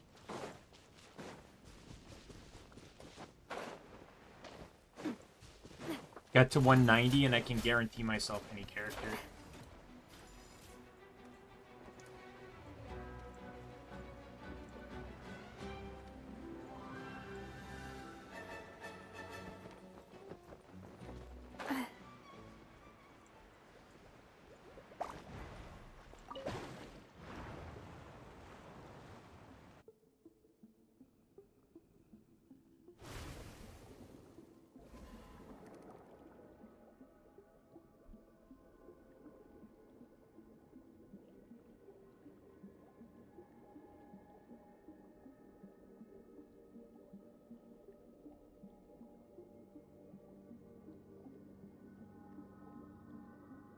Look up, when was the last child banner? Because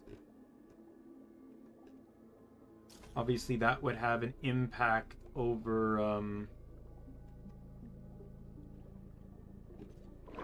Oh, fuck off.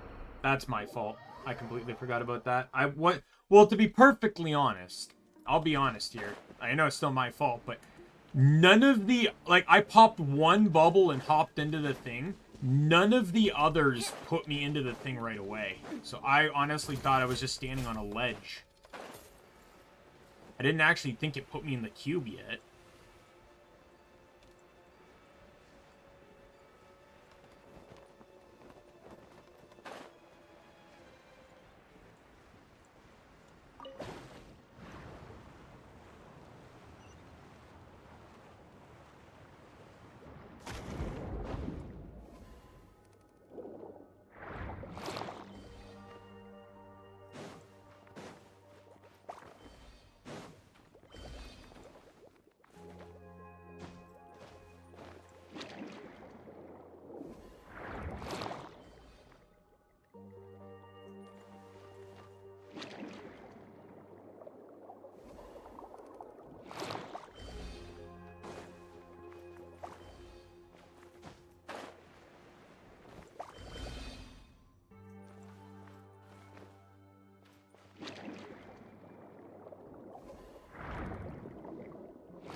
Wait, where's the other one?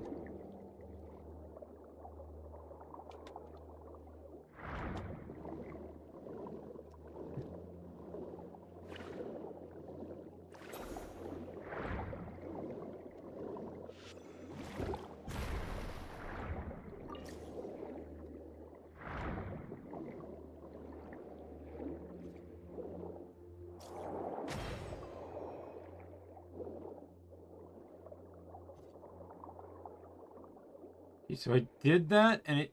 What the... Oh, do I have to do this in, like, rapid succession?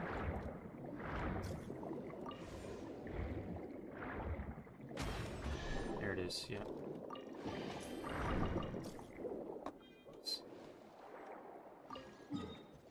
Alright, back to here. No, back to here.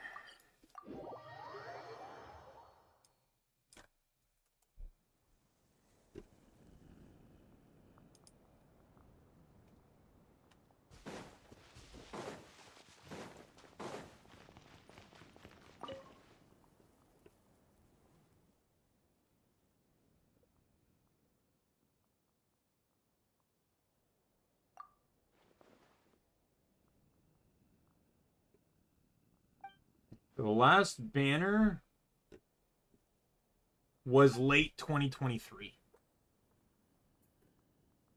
It was September 2023. So he should probably actually be coming. Yeah, he was on 4.0.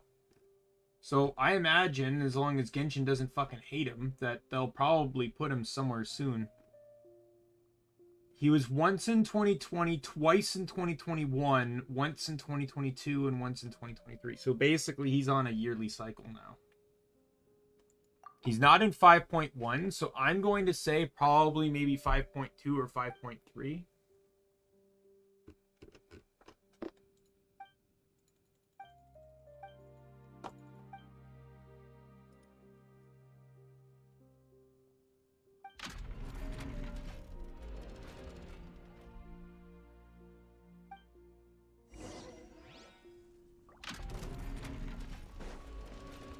This one's got your name on it! By royal decree! Let's blow bubbles! Don't slip and fall! Feeling lucky? Tap! God damn it. I hate that this doesn't pass. Reveal thyself! This one's got your name on it!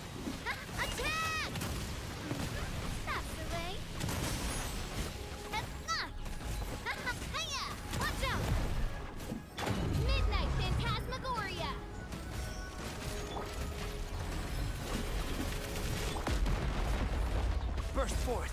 Witness my great undertaking. And the thing disappeared again. The thing disappeared again. Stay on the ground! God. There's one thing I can't tolerate with Albedo, is that thing does not fucking stay on the ground. And it fucking pisses me off because it has a huge impact on my build. Floaty, floaty. Don't be nervous. Just relax.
I also potentially might want the Pyro Archon too, depending.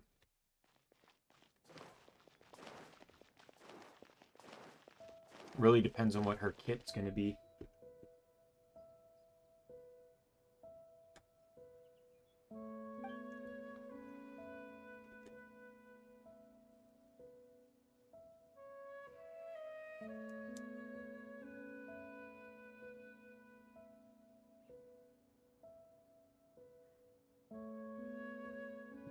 Player base. We need reliable off-fielder, cryo, and pyro. Playovers. Sure, here's the 4th electric bow 4-star, and he's main DPS.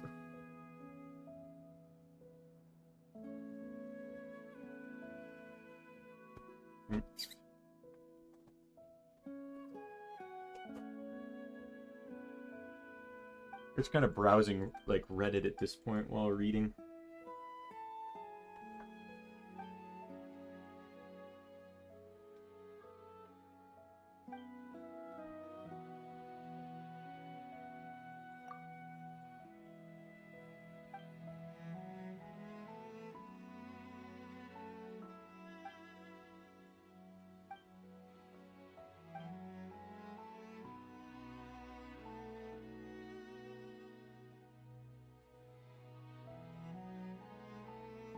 Oh, someone pointed out that Baijo was the last off-field male support character released in Genshin in 3.6. Linny was 4.0, Fremine 4.0, Nervalette and Risley 4.1, Gaming 4.4, Sethos 4.7, and Kenichi at 5.0. Every male character they've added into the game has all been on-field DPS.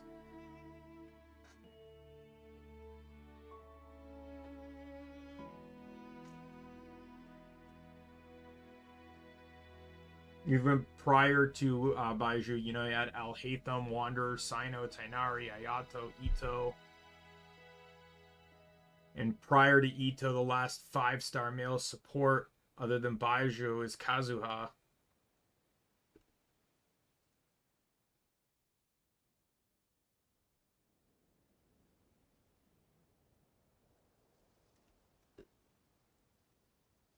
Yeah, and also, here's another Hydro Catalyst user for good luck. Yeah, I've gotten pissy on that. There's way too many of those. I'm honestly surprised Siegeween even uses a bow at this point. Should have made her a Catalyst user, and her Catalyst looks like a pill, like the one she throws in her combo. Oh yeah, and then Milani's also Hydro Catalyst, right? So they added in another one because there weren't enough of them.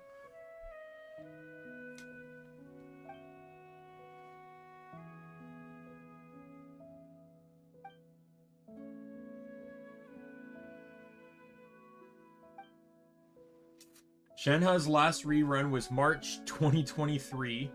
They released her new skin in January 2024, 10 months after she was last available. Now we're approaching another 10 months since her skin released, and there still hasn't been another Shenhe rerun since the aforementioned March 23rd. Wait, did they actually release a new skin for a character, a 5-star character, and not even put her on banner? Are you fucking kidding me? Was Guan Yu on banner there too?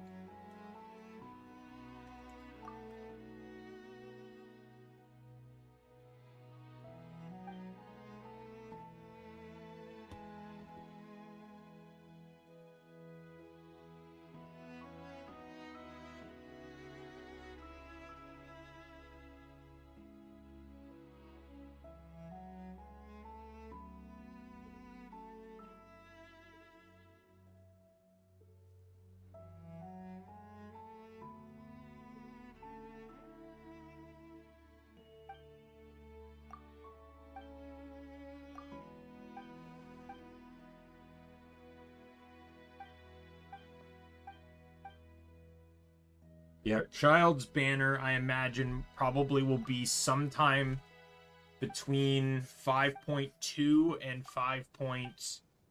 I'm going to take a guess.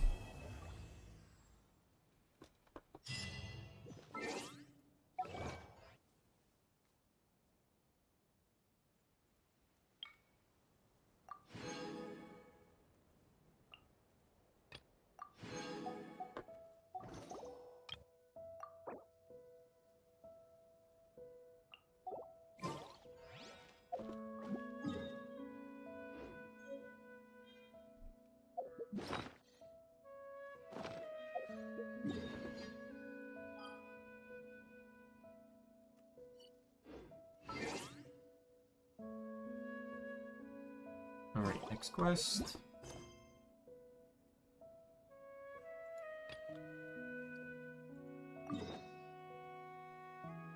I specifically picked this one because I wanted to do,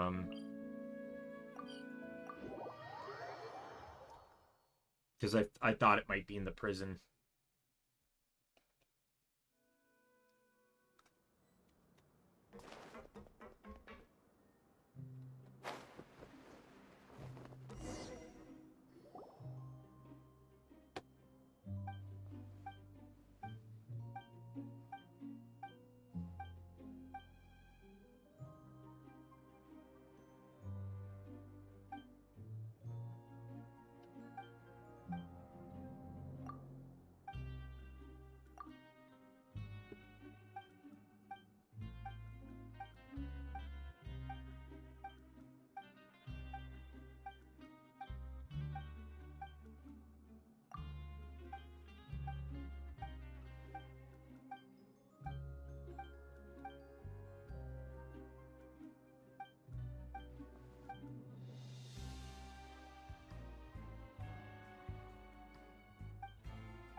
Did you bump into something? Well, if it hurts, just let me know.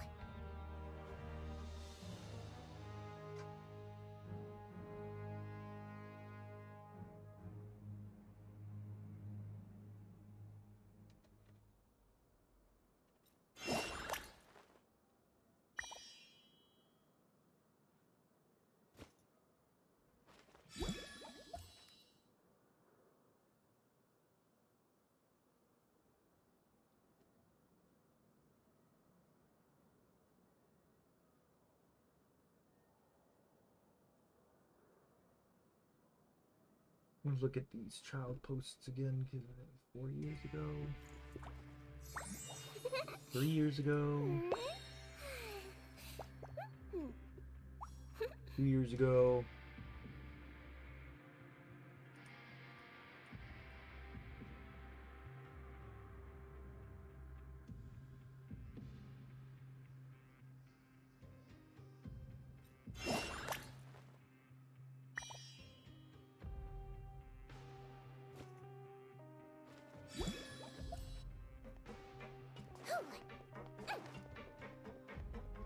Don't slip and fall.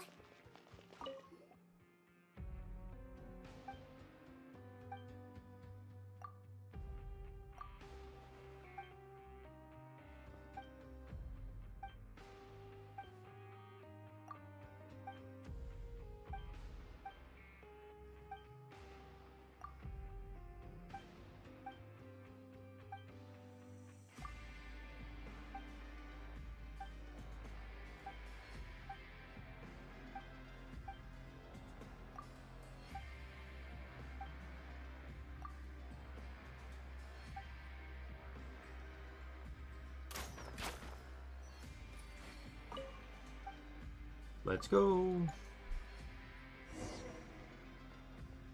Whoops. Don't worry, you got the head nurse with you.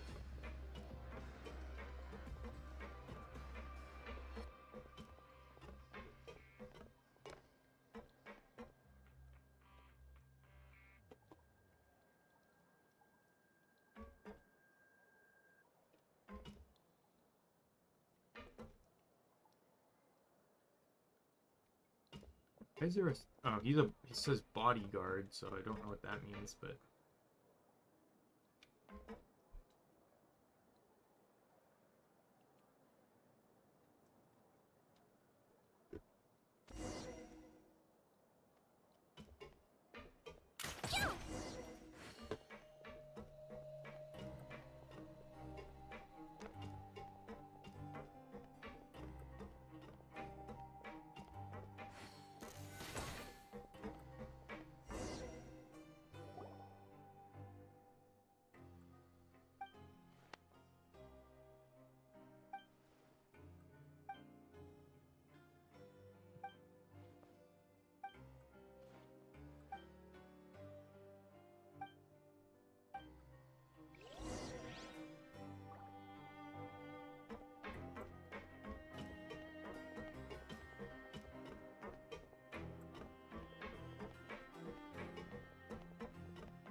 Why does it say guard in quotes?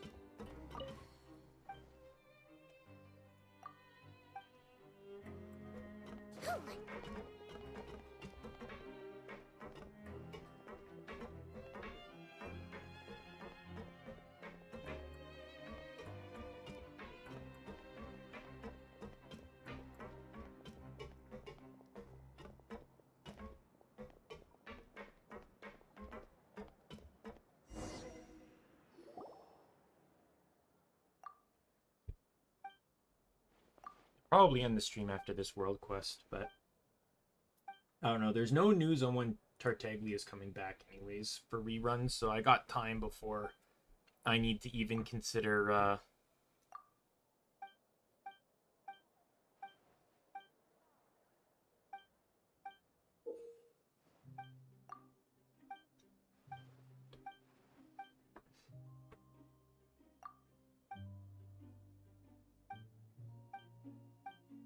all I know is that I don't have the money to spend.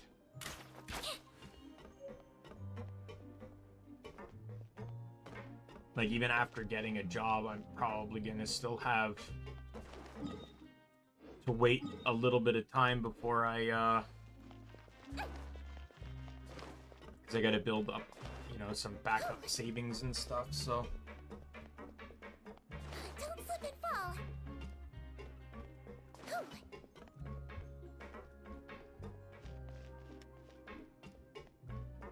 That's another reason why I'm trying to get this stuff done in, like, oh, you know, get chests done, get quests done, because I'm racking up primos doing this, which will allow me to save up for child while also potentially not missing out on any new characters. Like I said, this new Geo character, like, she, you know, she looks hot and everything, but I don't know if, like, I'm happy with Navia. I don't feel like I need another Geo character unless it's going to replace Albedo, and I already have options to do that. Like, I can use Zhongli if I wanted to.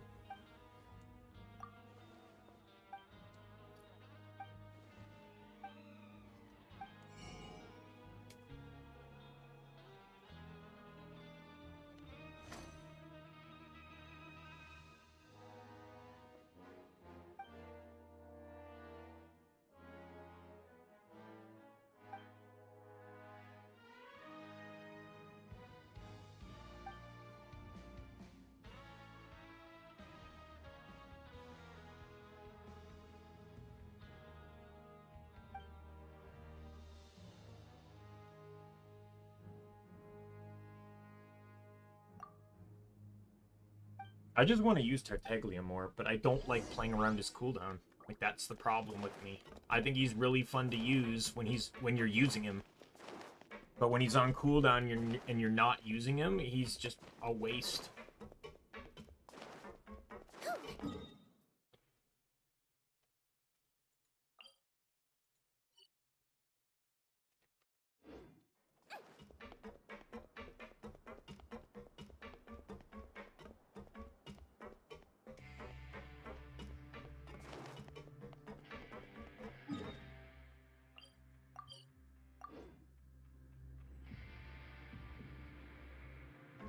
Don't slip and fall.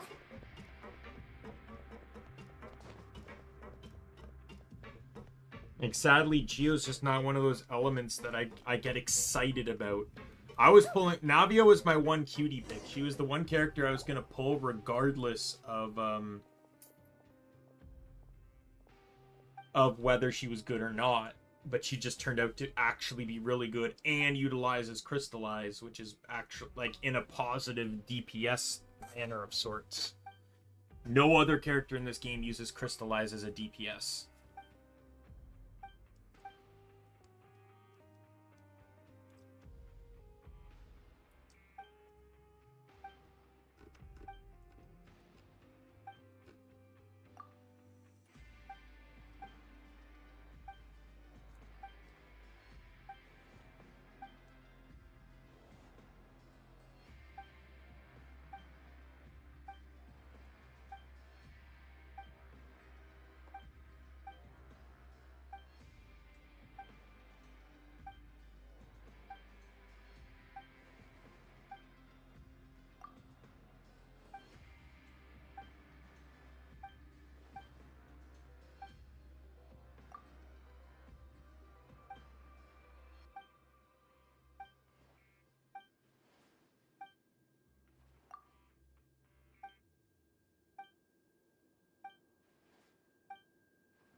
I'd say, though, it has been nice cleaning up quests.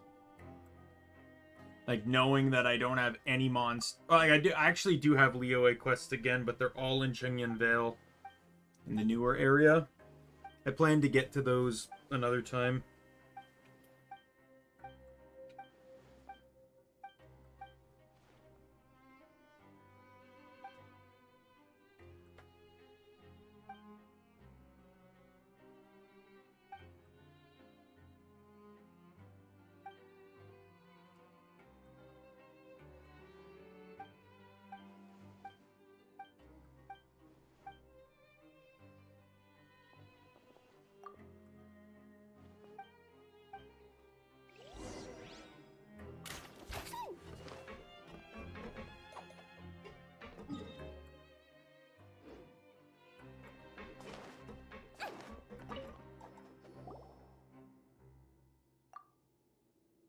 Don't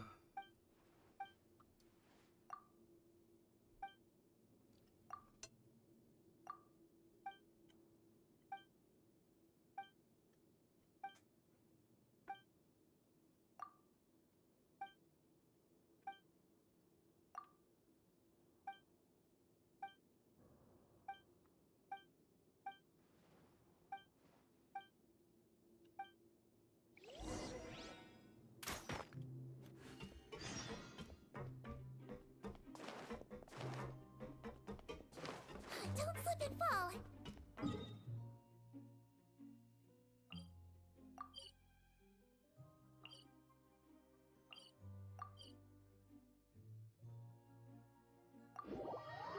I need to actually work.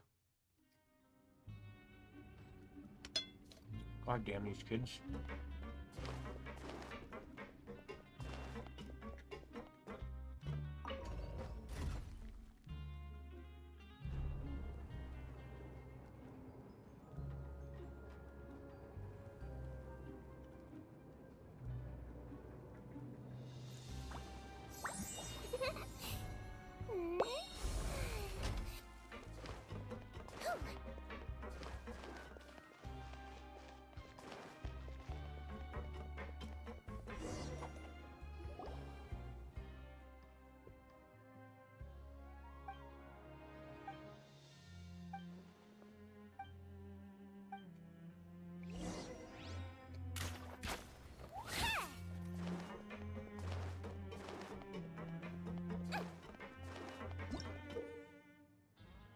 Hmm.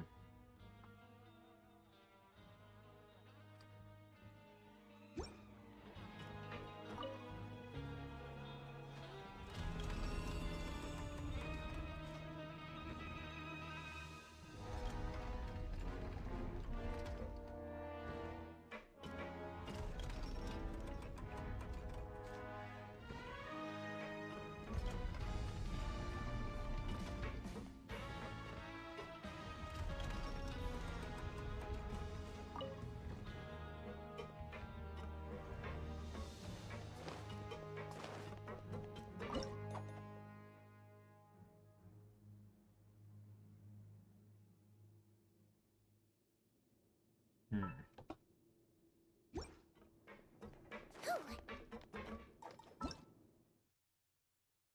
Okay.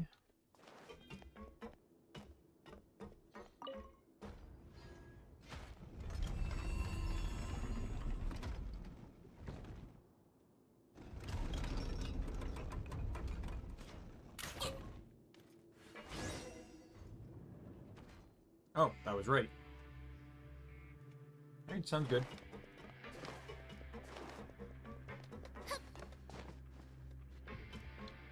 Don't slip and fall.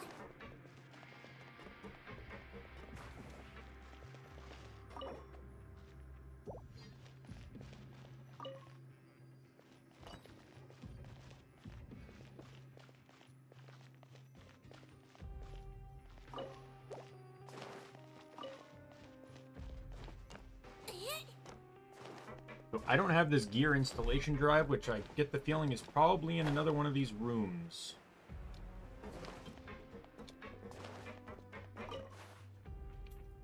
We're gonna have this thing loop around.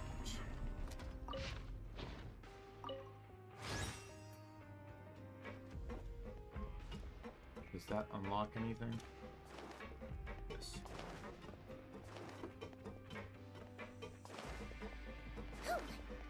Oh, that's the way out.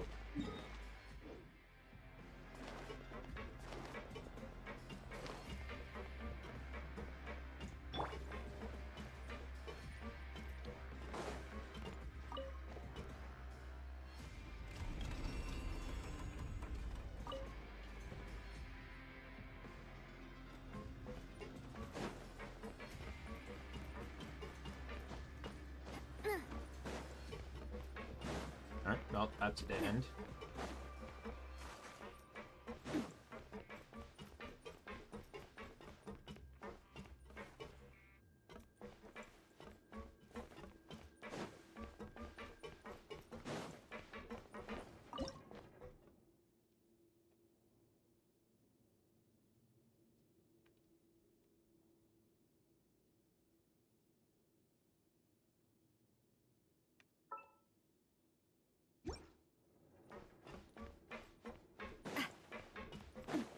That's the one I need, but I don't think these cameras point where I think they point.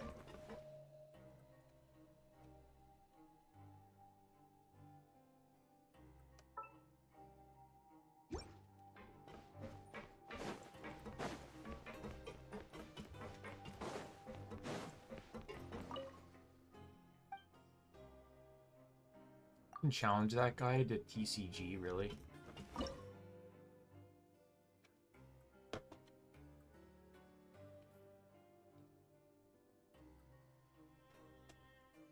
He said, "This is the room I was in." That's for sure.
Okay. I think I get this, maybe.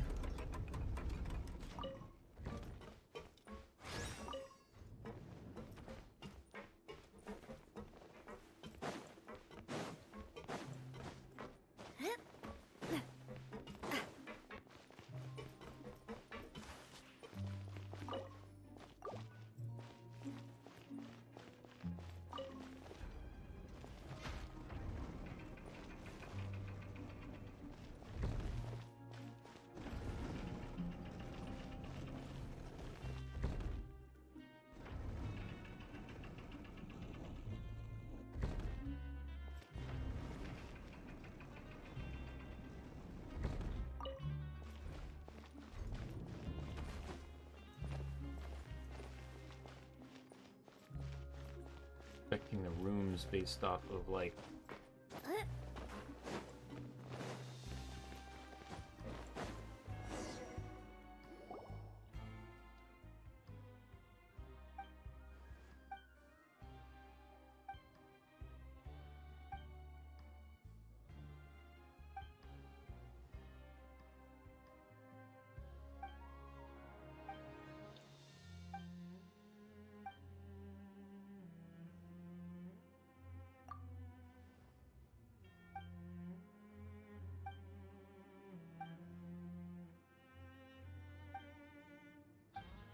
Hmm.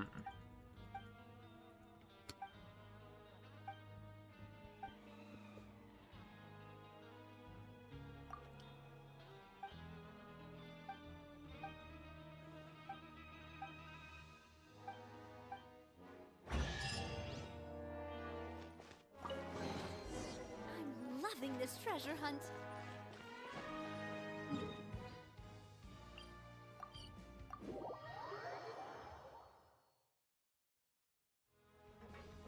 Gotta pop up something about another quest, but hopefully that's not gonna block me.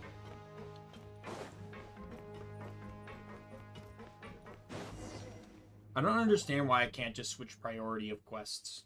I don't get that. I can understand you can only do one quest at a time, but why can't I just use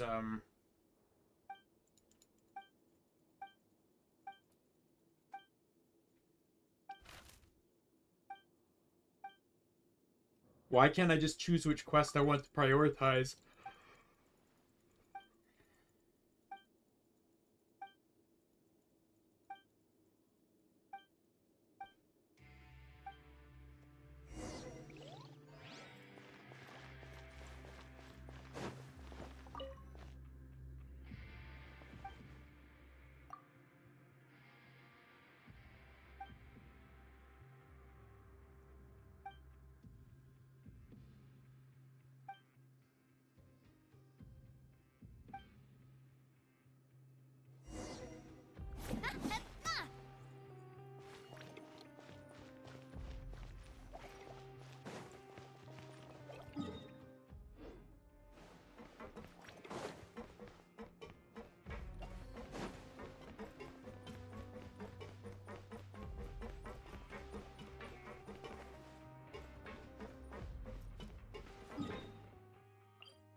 There's a quest at the top there.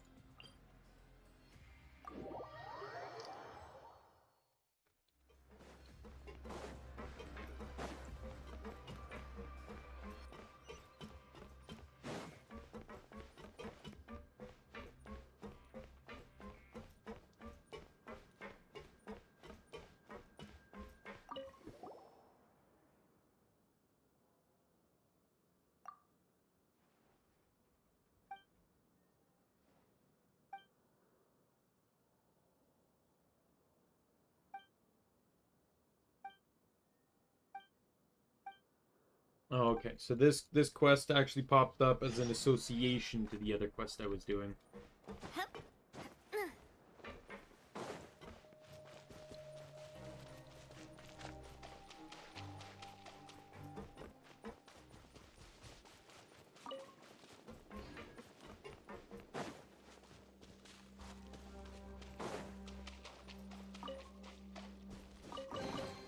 Quick, let's pack it up.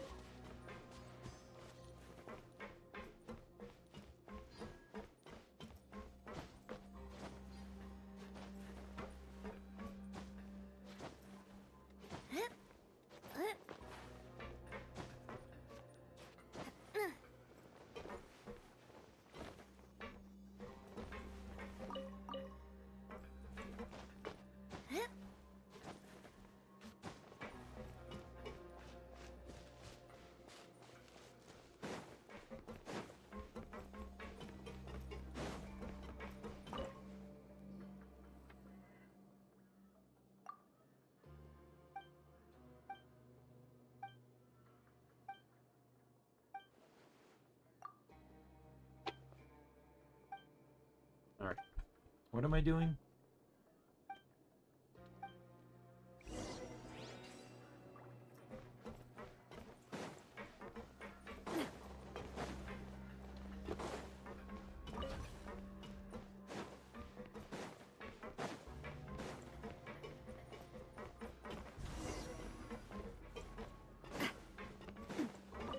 Was that really what you wanted done?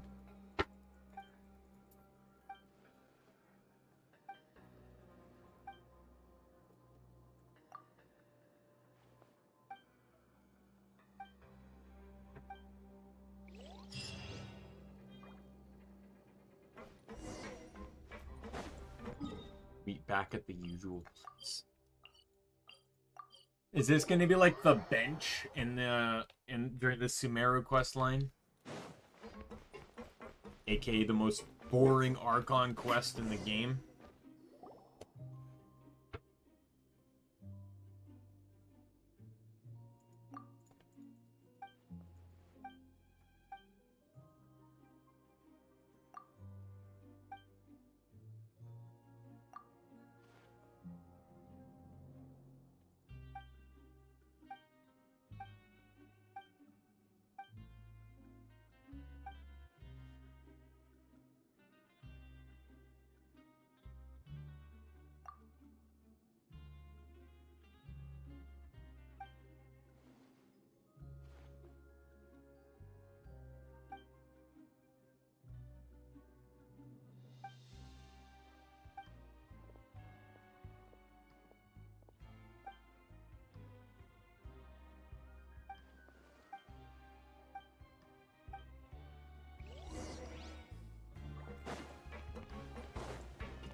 Hey, what are we doing to pull ahead? I'm not really following the story, but I imagine we just need to win. So...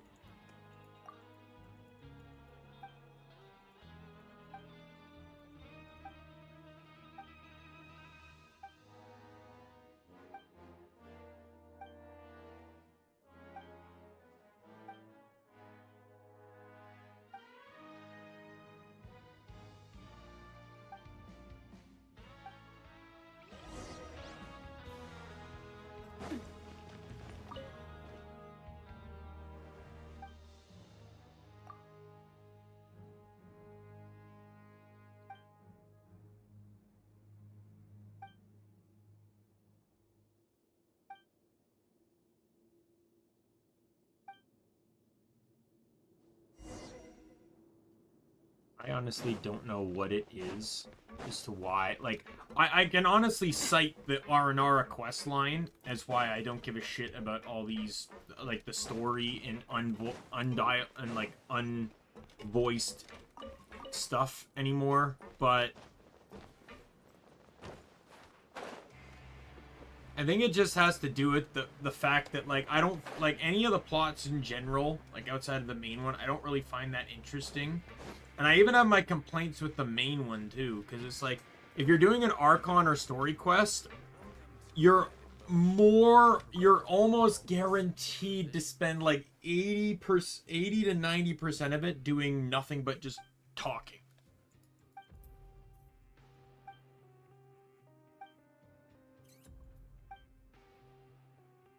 Sometimes it's just a little bit boring. It's almost like watching a slideshow. In these quests, you do a lot more fighting, but you make up for it by reading. By royal decree. Coming to be. Watch out. Tap. Ah. Ah. Ah.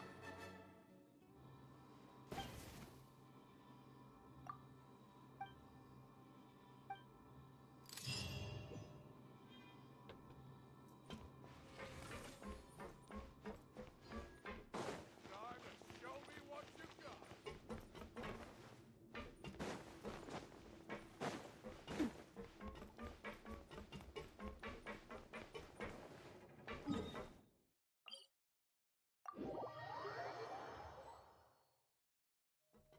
Well, I did that quest. Let's see if there's any other quests.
I take it I'm gonna have to do all 3 of these quests, because I see another one.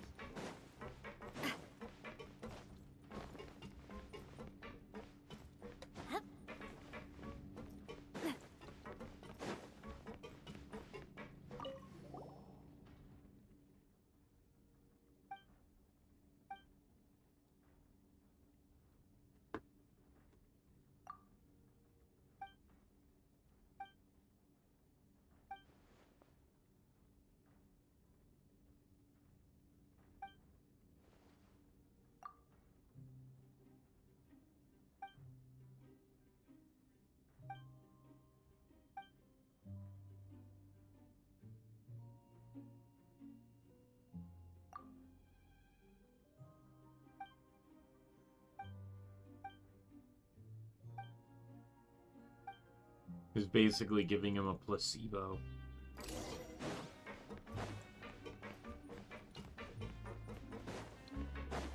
Just give him this, tell him it'll help, and it's just a bottle of water. I'm skimming some of the dialogue, but not enough to have a full idea of what's going on.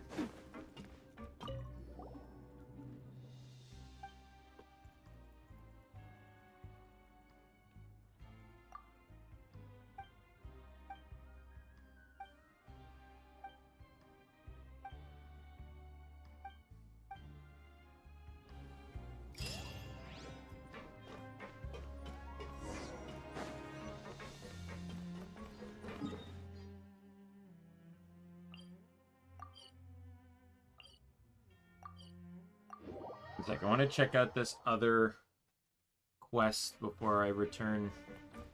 Might be more coupons.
There's a chest behind me, too.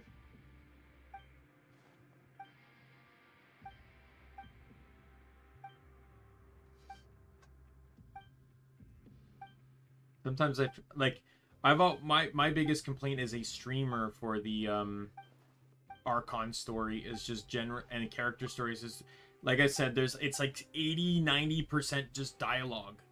And because of that, I don't speak from like go back to a lot of my streams and I barely say anything because I'm just watching. Like fuck, what was it? 4.5, 4 and 4.5 or something, like whatever. The last two acts of the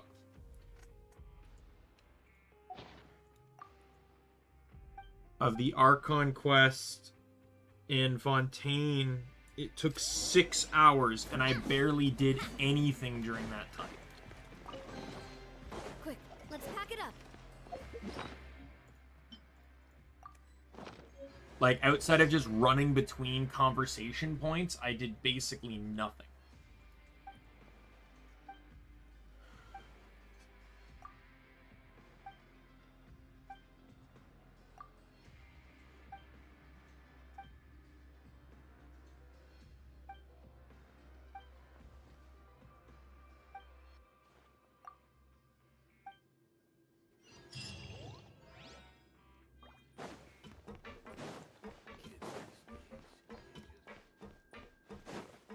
Yeah, that gave me extra coupons. I wonder if there was extra coupons before, too, when I had to collect the 300.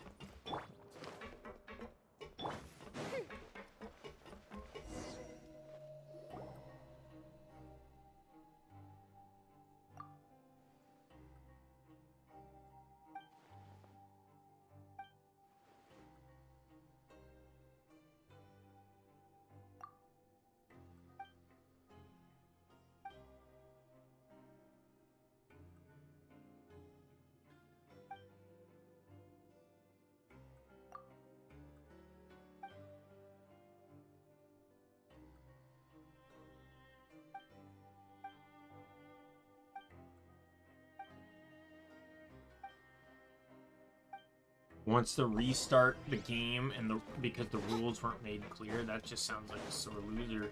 Unless, like, I don't know what the actual rules are, but it just, like, to me, who's barely paying attention at all, it just seems like whoever gets the most coupons wins kind of thing.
As something's gonna happen, because I just feel like you never don't win in these things, right? So it's like something's gonna happen that's gonna allow us to win.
Oh, I was skimming that, but this guy's asking for our help and said he'd give us 5,000 coupons if we help him, so that sounds like an insta-win.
And we'll go with this one then.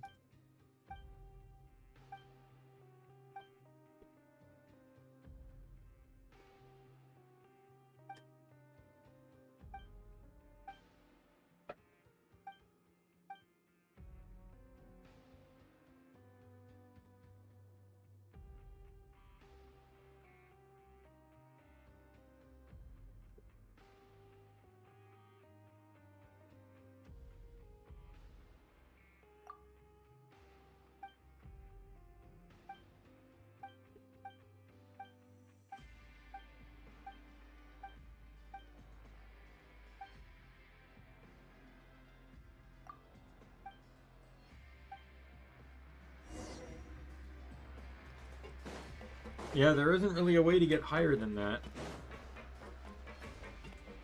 I picked every option that wouldn't decrease hearts.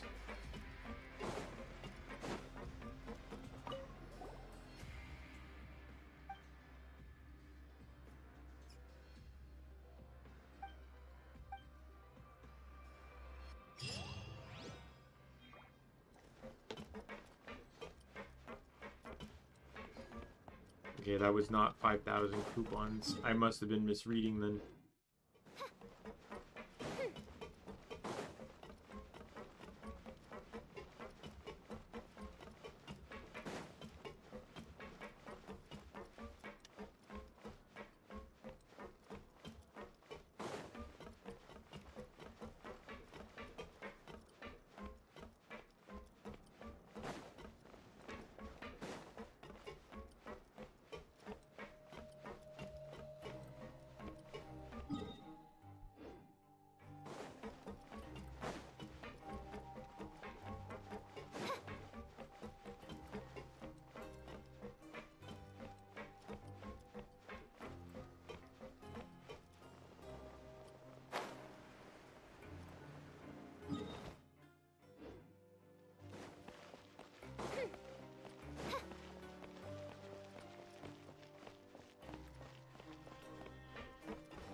Pick up the arena.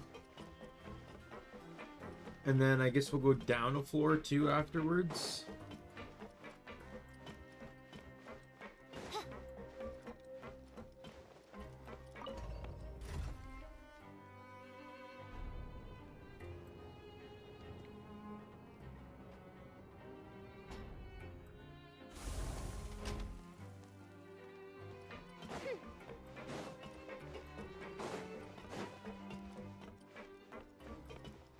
No.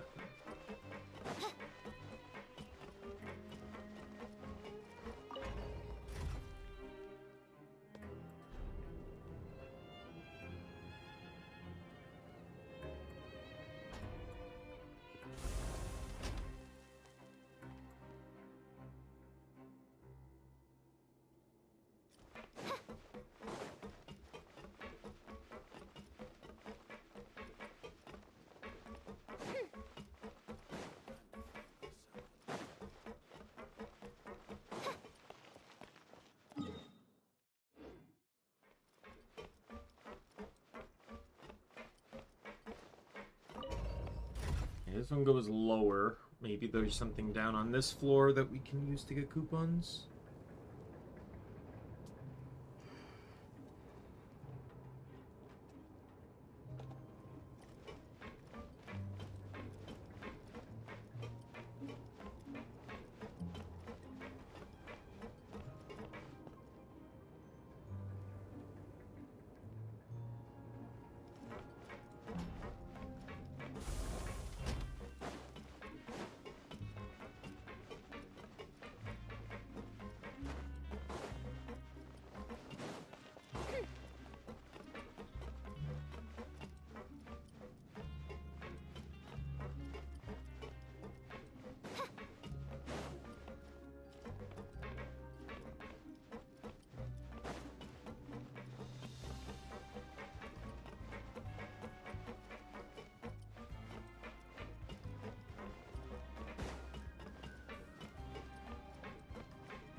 Okay, where?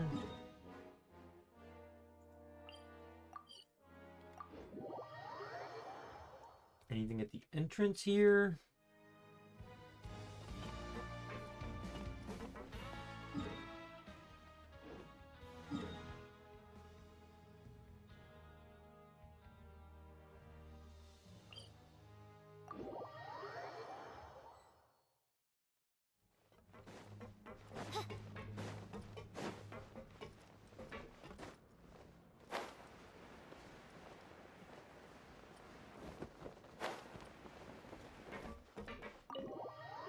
Does Risley have anything?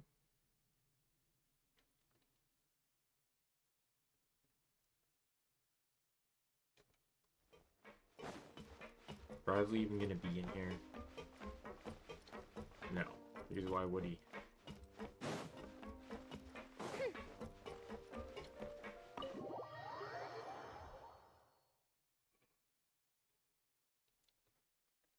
Risley barely ever leads support, so I just like to believe that he's always somewhere you aren't. That's kind of the mindset I have on this.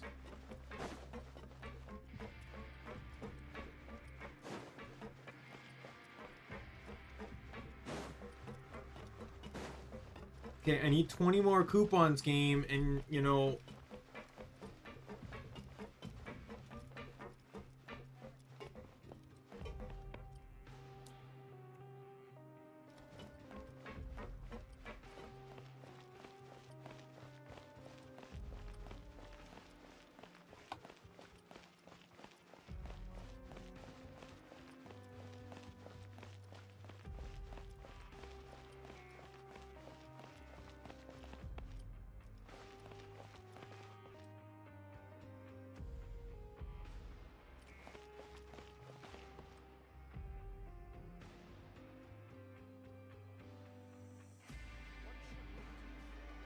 I might not even be able to complete this one.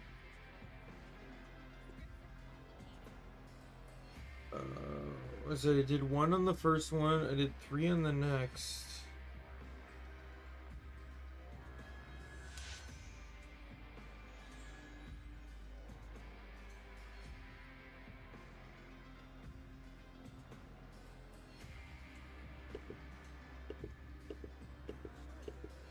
I hear the voice of fate, speaking my name in humble supplication.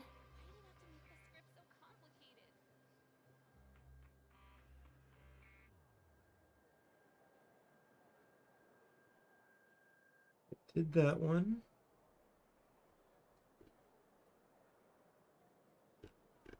I created another universe and founded paradise.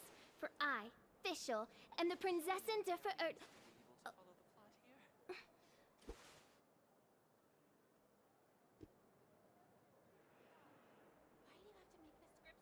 Did that one.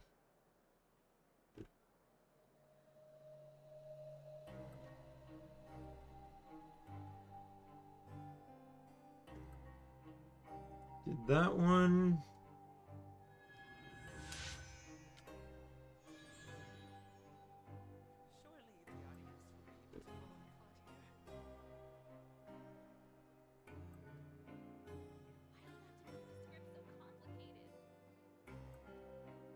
I created another universe and founded paradise. For I, Fischl, and the Prinzessin de Ver...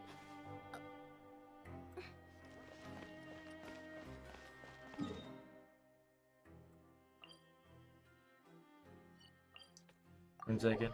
It says that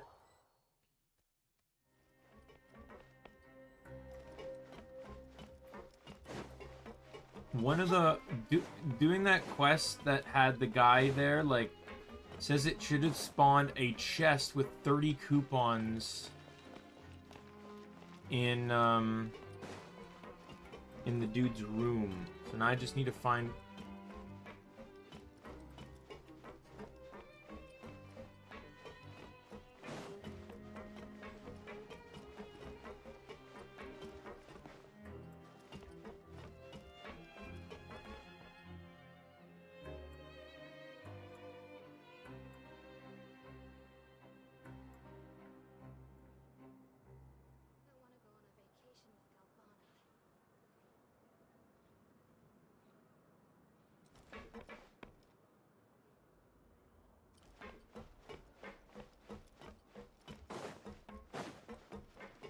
I'm just gonna check all the rooms though.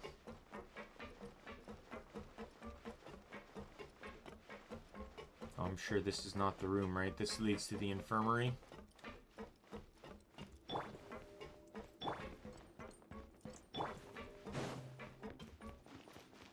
This is actually a room.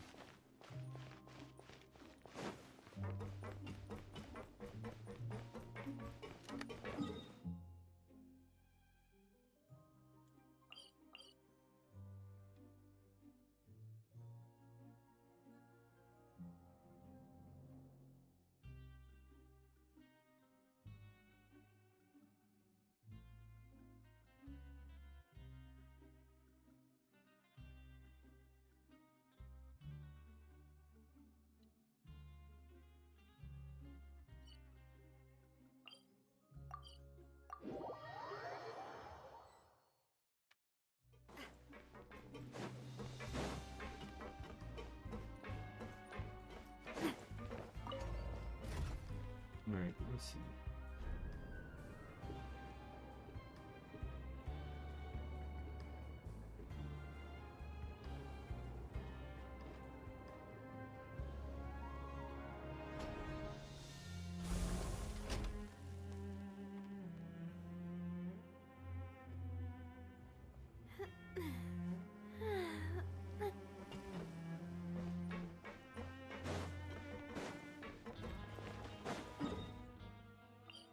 I might know where the other one is, because I don't remember this one.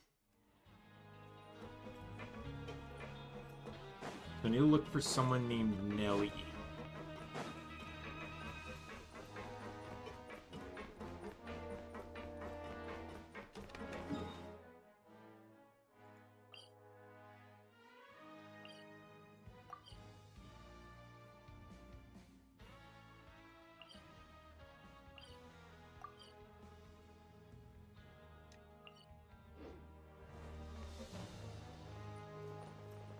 Oh sorry. god, Daimien. Partner.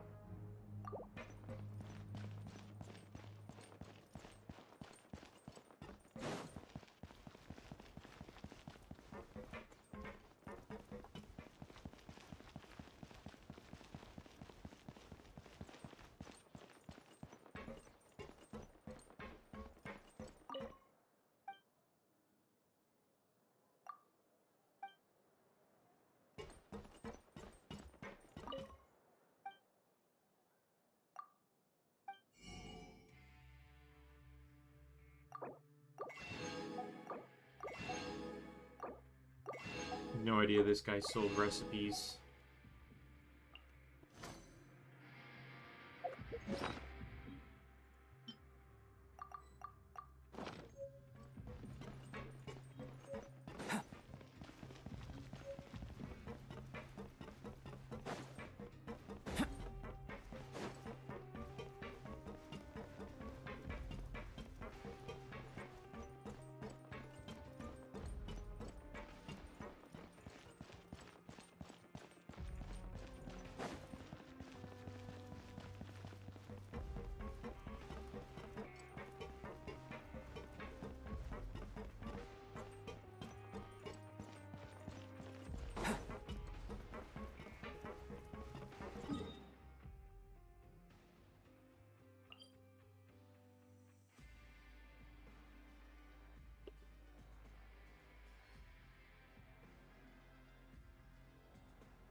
I know where I need to go.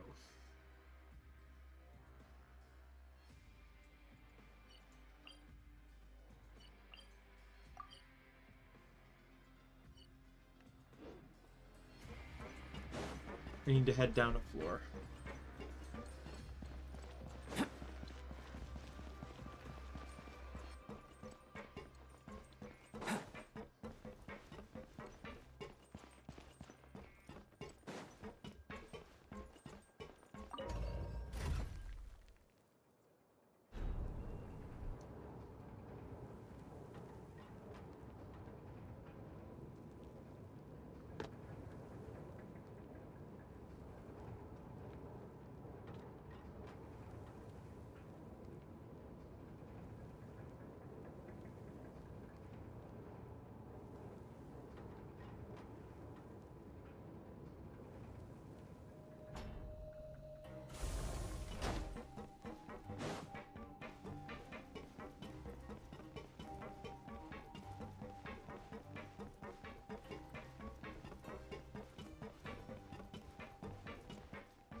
Hmm.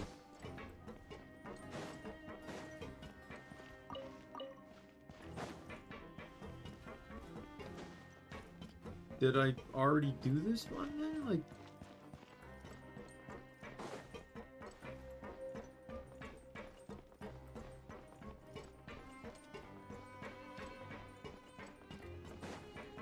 Did I, like, soft lock this because I did an extra quest early?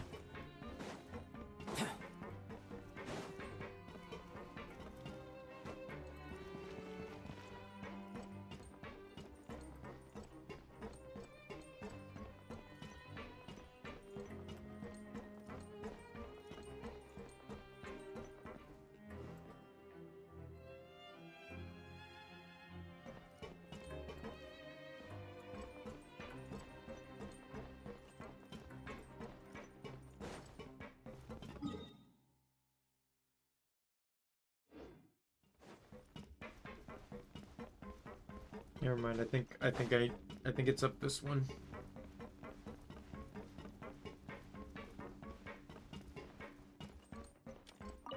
Yeah, this is it. She's on this floor.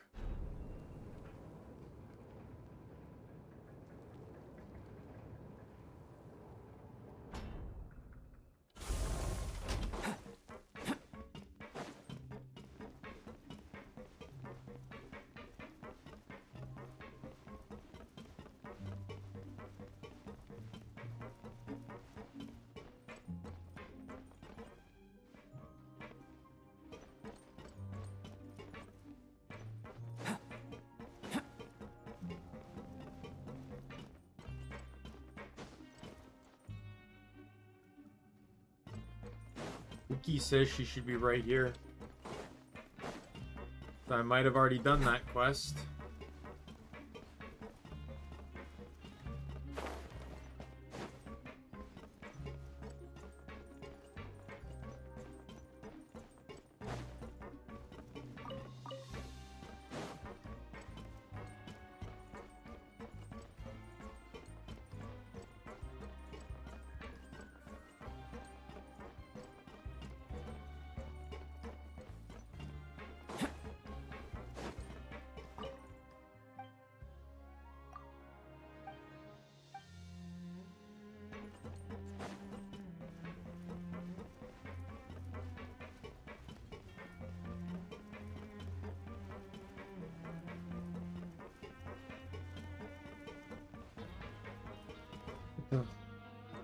Oh, there she is.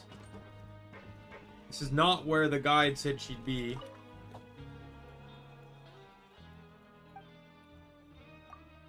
And unlike all the others, she doesn't have an exclamation mark above her head, so how the fuck am I supposed to know she's here?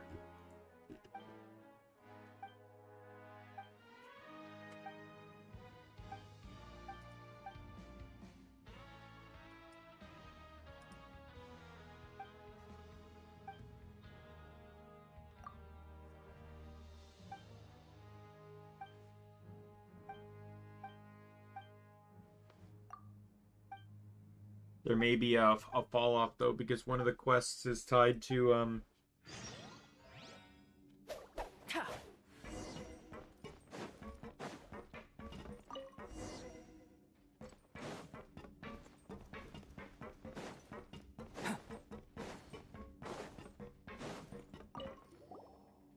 daily reset.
That was annoying. Basically running around for a quest that doesn't appear on the map.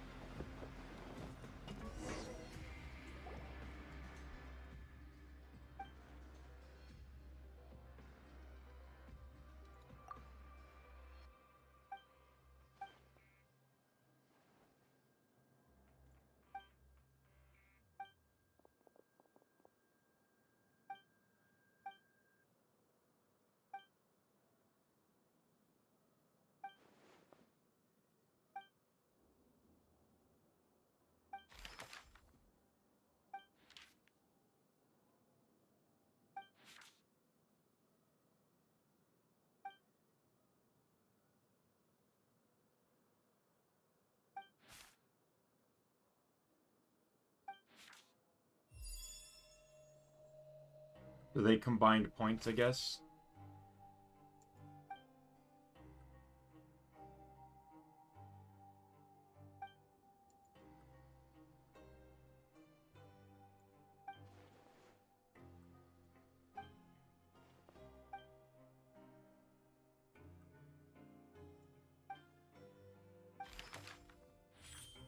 What the fuck? See, I knew we were gonna win.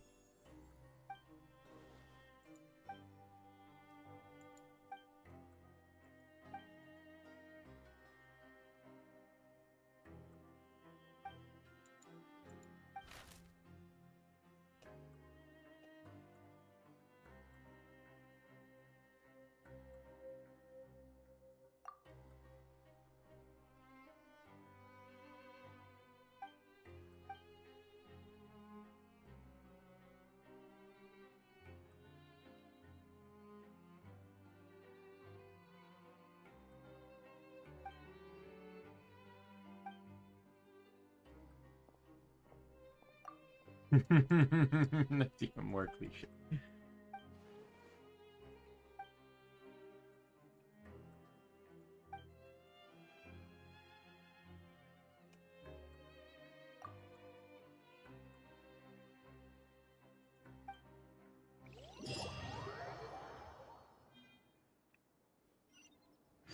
Oh, is this competition to help people leave?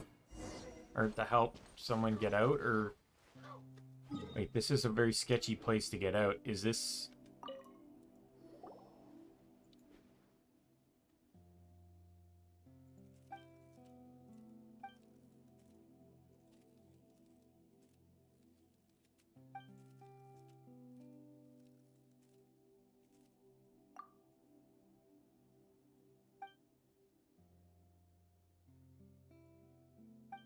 Is this someone that was born in the fortress?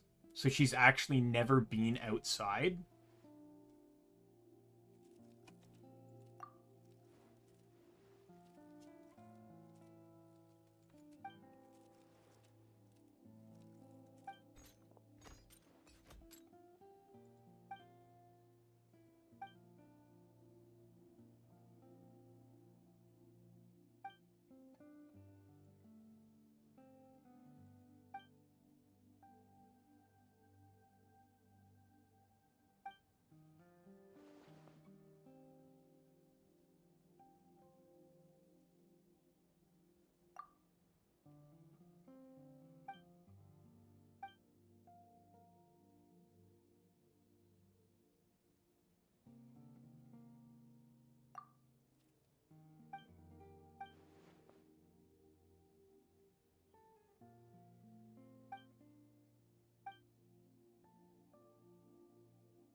Alright, well... Let's blow bubbles! Live! Oz revealed the umbrella warfare, I guess. Hiya! A proper send-off from the...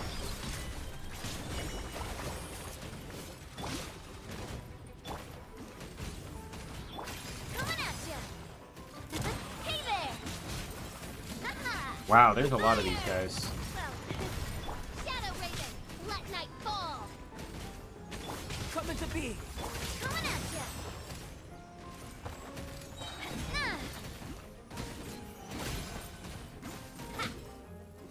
There we go.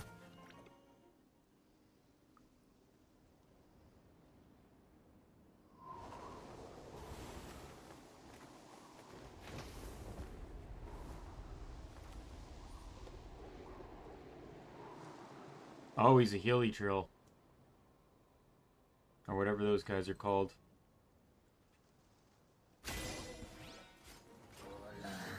Umbrella warfare, I guess. A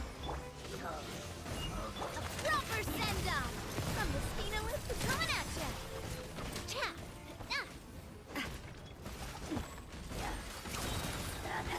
Hiya! Ooh!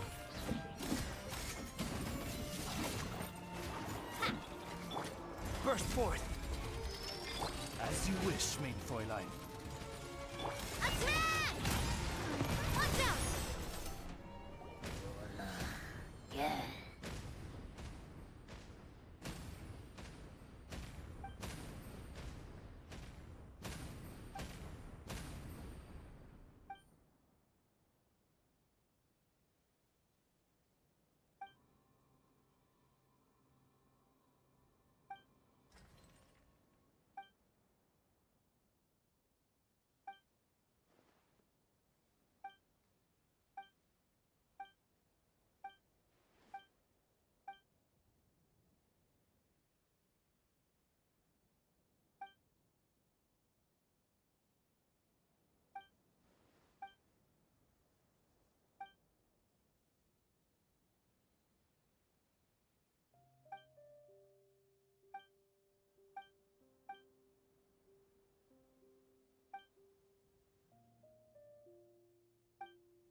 we not just go to Risley for all of this?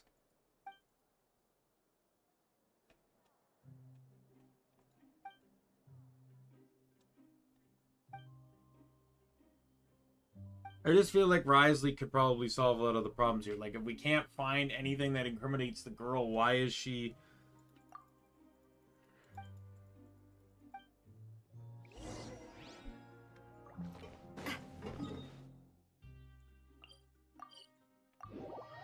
Then why is she in prison?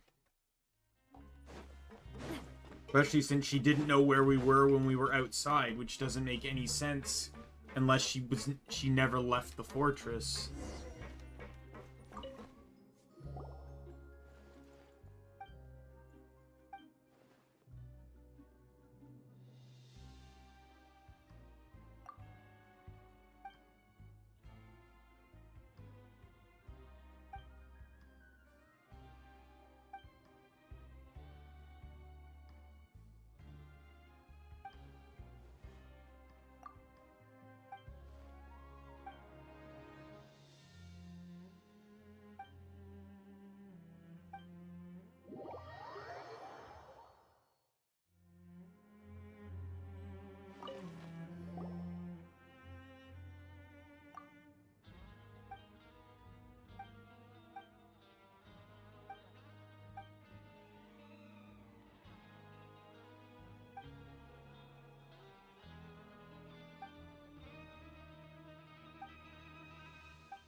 This seems like it could have been a character, like an actual, like, plot. Like, it's weird to have something like this as a world quest and not as, like, an actual story, Archon quest, or whatever. Because I feel like it breaks some logic in the game and could tie more to the actual, like, Archon quests.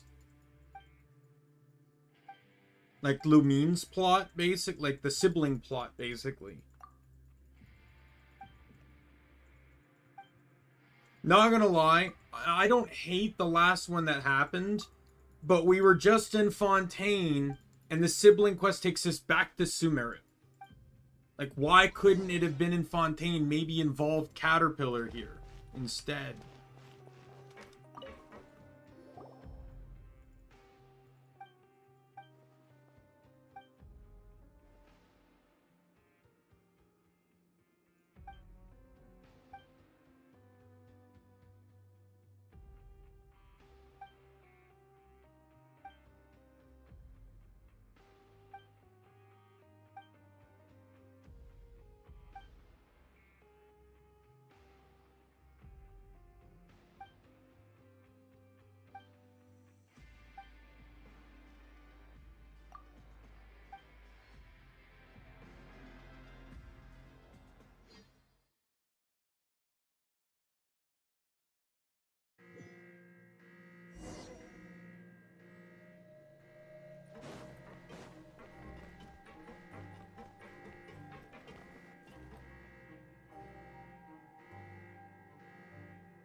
Oh, this thing again?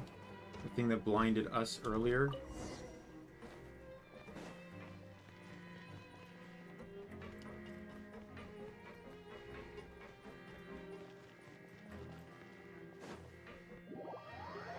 Fuck!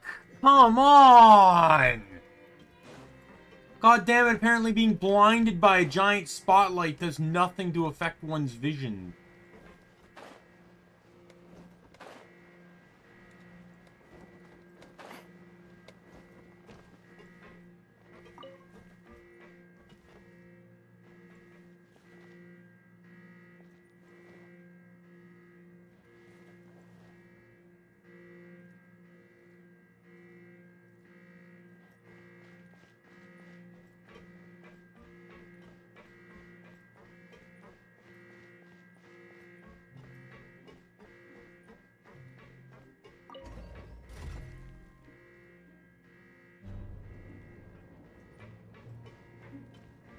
Because this whole thing is like involving a plot involving hilly churls, one being intelligent. This, like, I'm skimming the plot because I don't fully, like, I don't care to read it, is pretty much the problem.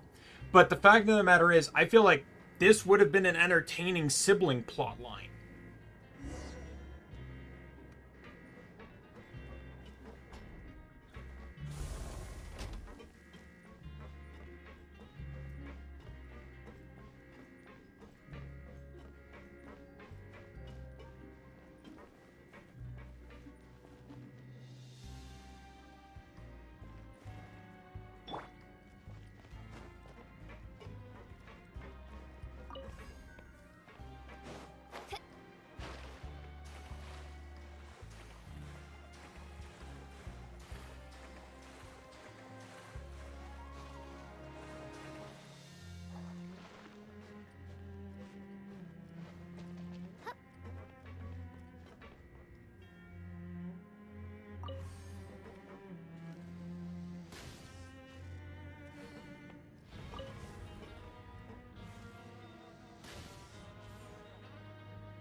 I think the game almost wanted you to go into the water there. Yeah, I won't finish this quest today because there's two sections that are dependent on daily reset.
Alright, just need to wait for this thing to slowly turn.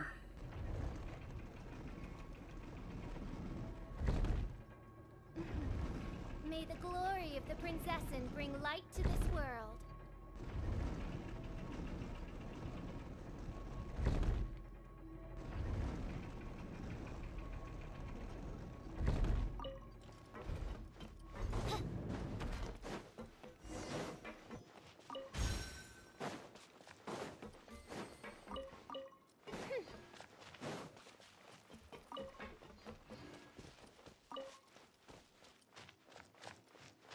But well, I don't know, like these, there's just some quests like the coupon ones that are tied to after daily resets, after events here.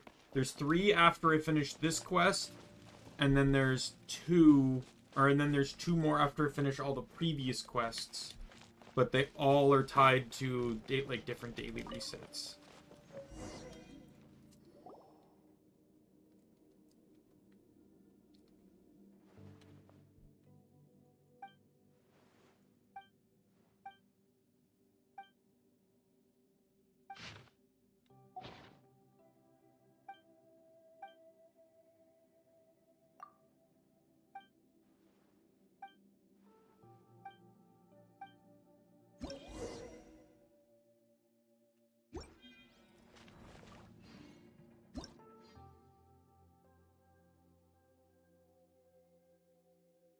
It will actively pursue entities carrying storage devices and will use small yield explosions to disable those storage devices. To anything that not holding, they possess no threat.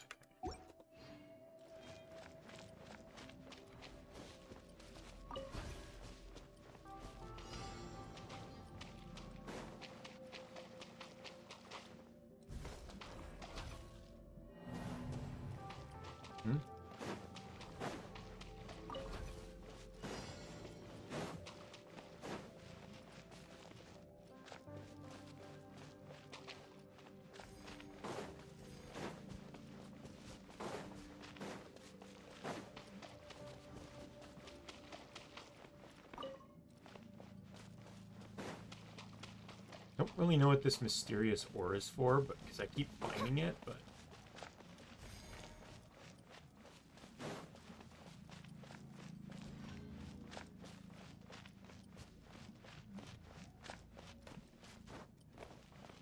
can't climb the walls. I can't go through the barriers. But oh no, never mind.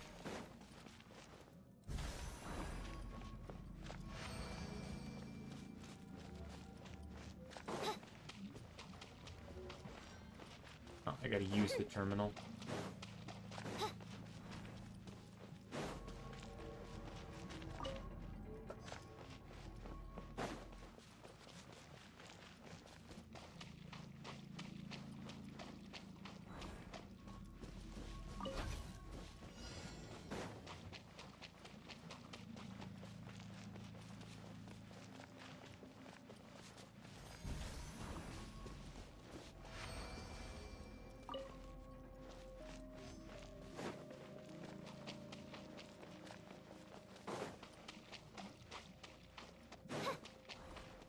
Last one.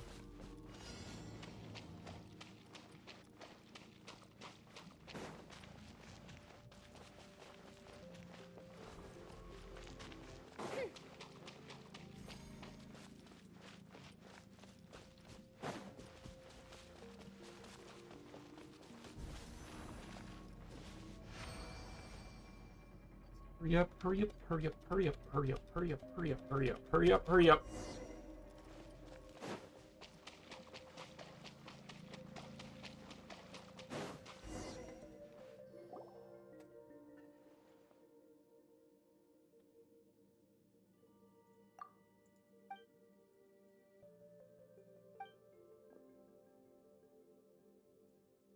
Can I kill this guy?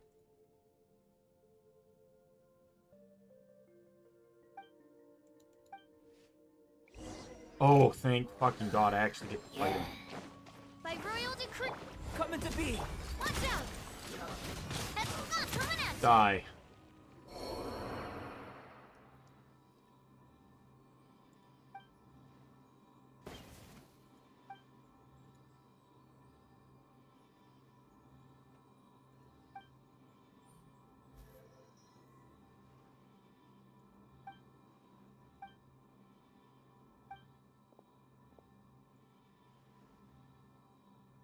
Keep in mind too, there's like, keep in mind what the guy is saying. Like, again, skimming over it, but he's like, I am justice and you're evil. Notice how he's not saying good. He's, by the way, those little shiny things are energy because I hit him with Navia's skill. But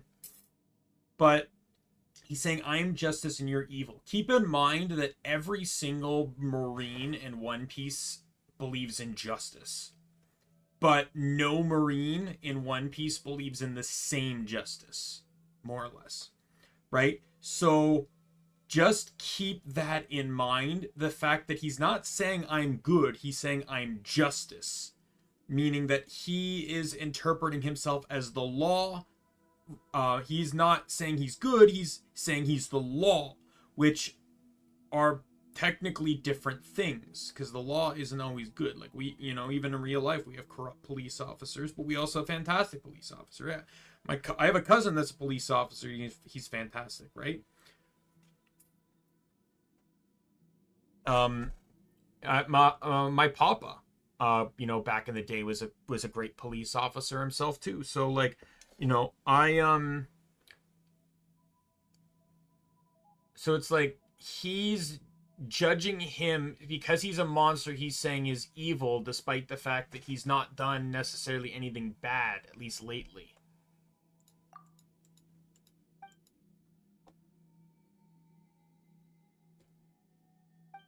Yeah, see, he broke the rules.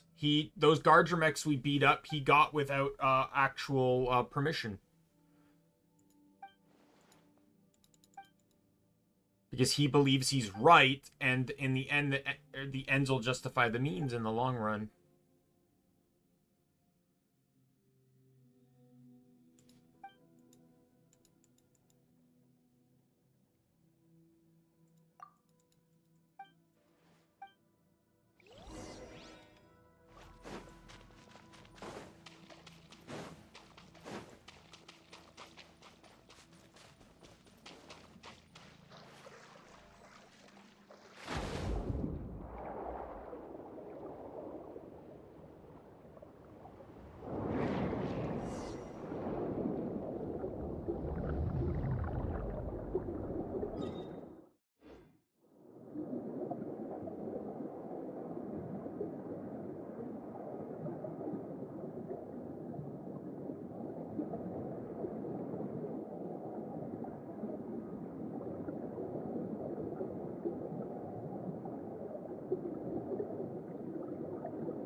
Wow, how'd they get so fucking far away? Damn.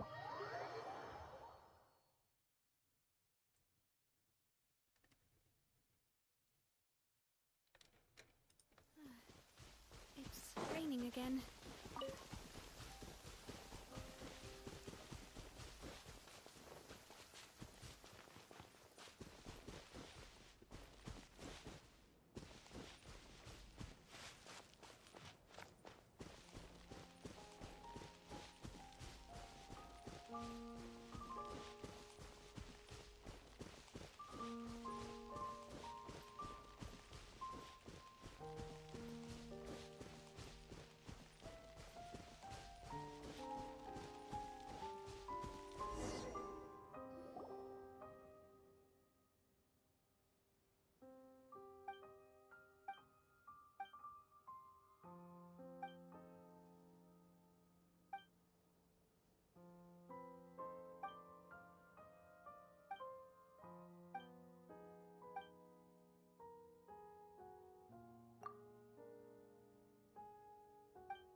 But I'm guessing her mother died is actually what happened and no one's just telling her. Or did she actually just leave and not come back?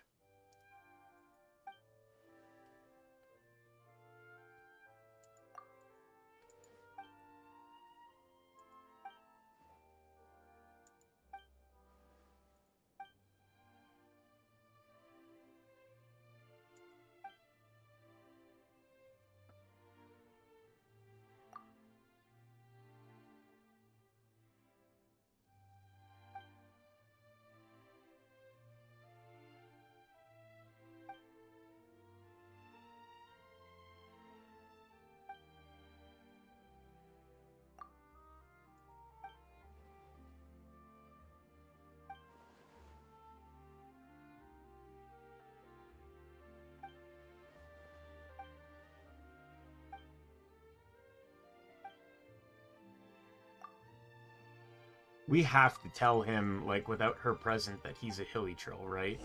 Just to prep him? No. Can we tell him?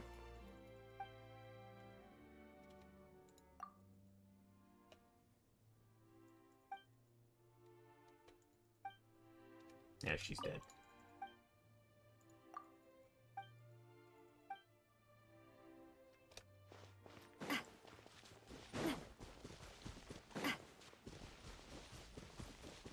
Oh, he turned back into his boy form.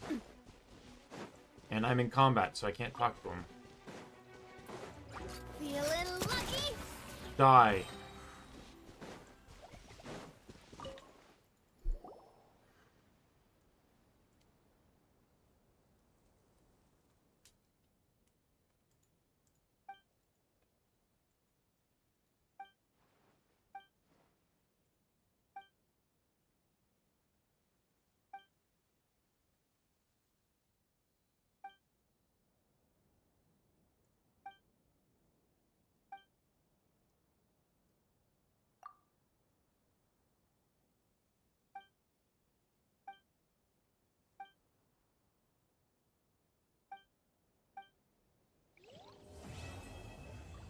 Okay, so that did finish it then. Alright, let's go turn this stuff into the Fontaine rewards thing, and then we'll call the stream.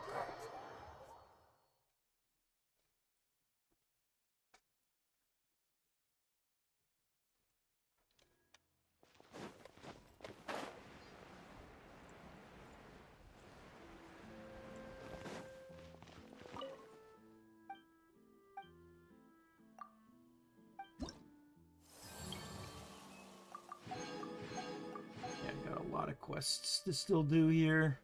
I bet you anything there's several here that are locked behind dailies, which I can't do until I get through the fucking Sumeru one, which is gonna take me fucking weeks. I already know it.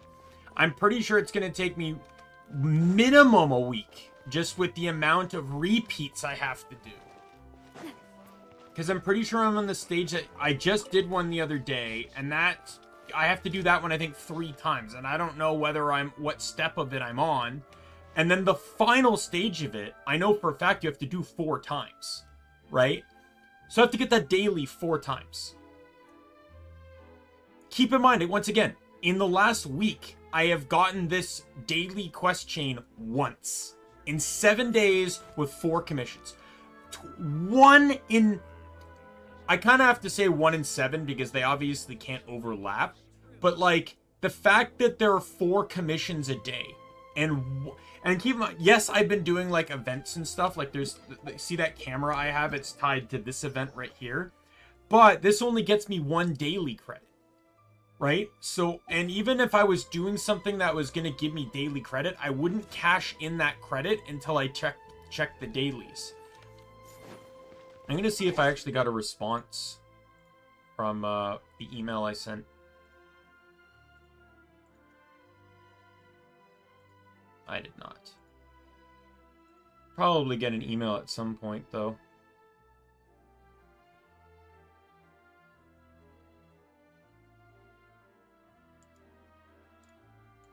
They tend to respond back to your feedback when they read it, so...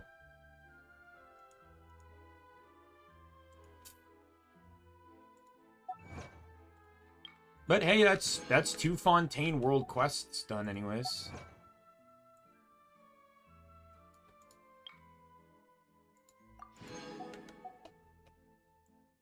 Right, I should check out some of the achievements here too. A lot of them are just like book finding and stuff, like this one here. This one here is also book finding. That's a book finding. I'll probably just use guides for this maybe and probably do it off stream. These are all book findings. I think that's my only or no, I have another 100% here. I think I got this one by accident.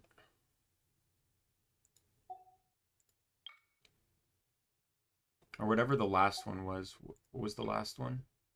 Yeah, no. Oh no, I got this one really early. Those are all 2022s. That's when I started playing the game. See this one here? Stop an Abyss Mage from regenerating its shield.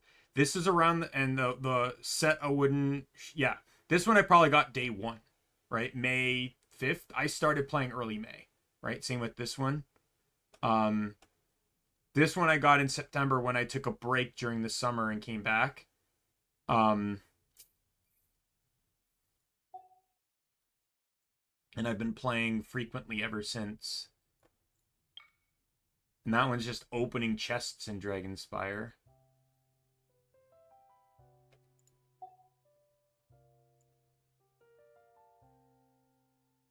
I know there's also... I don't know if I have another quest in Dragonspire, but there's other stuff. Like, I still need to do the fucking fishing.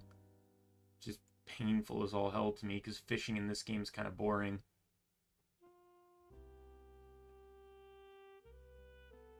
But I do know there's a spear tied to it.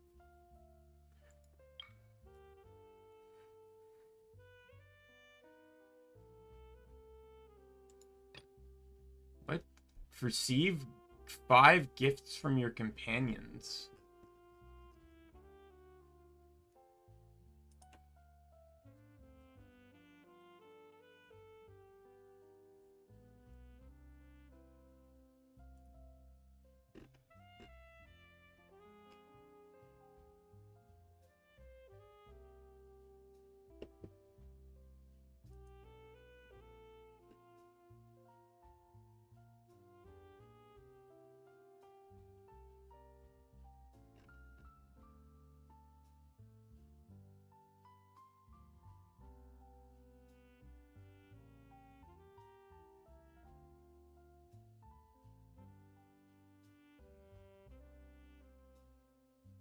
Oh, okay.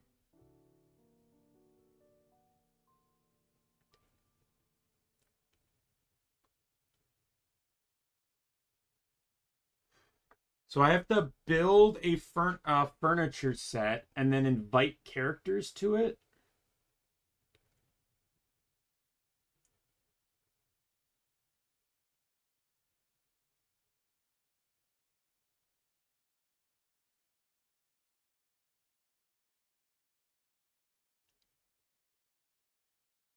Oh, and I have to do it 20 times.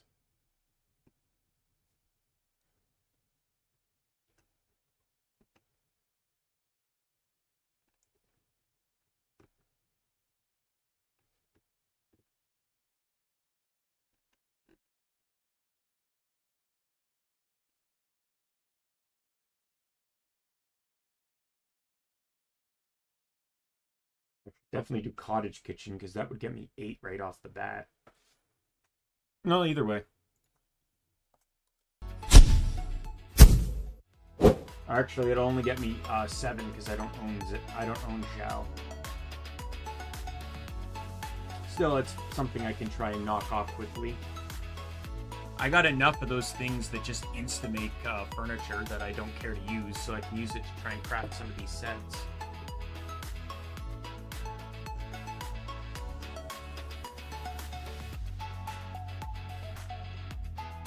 I'll probably focus more on making the outdoor ones, though. Another one that can get me 8, because I have everyone but Guan Yu.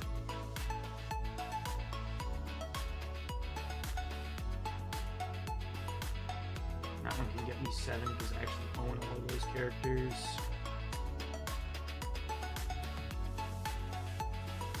That one would get me 6 because I don't own Shao or Hu Tao.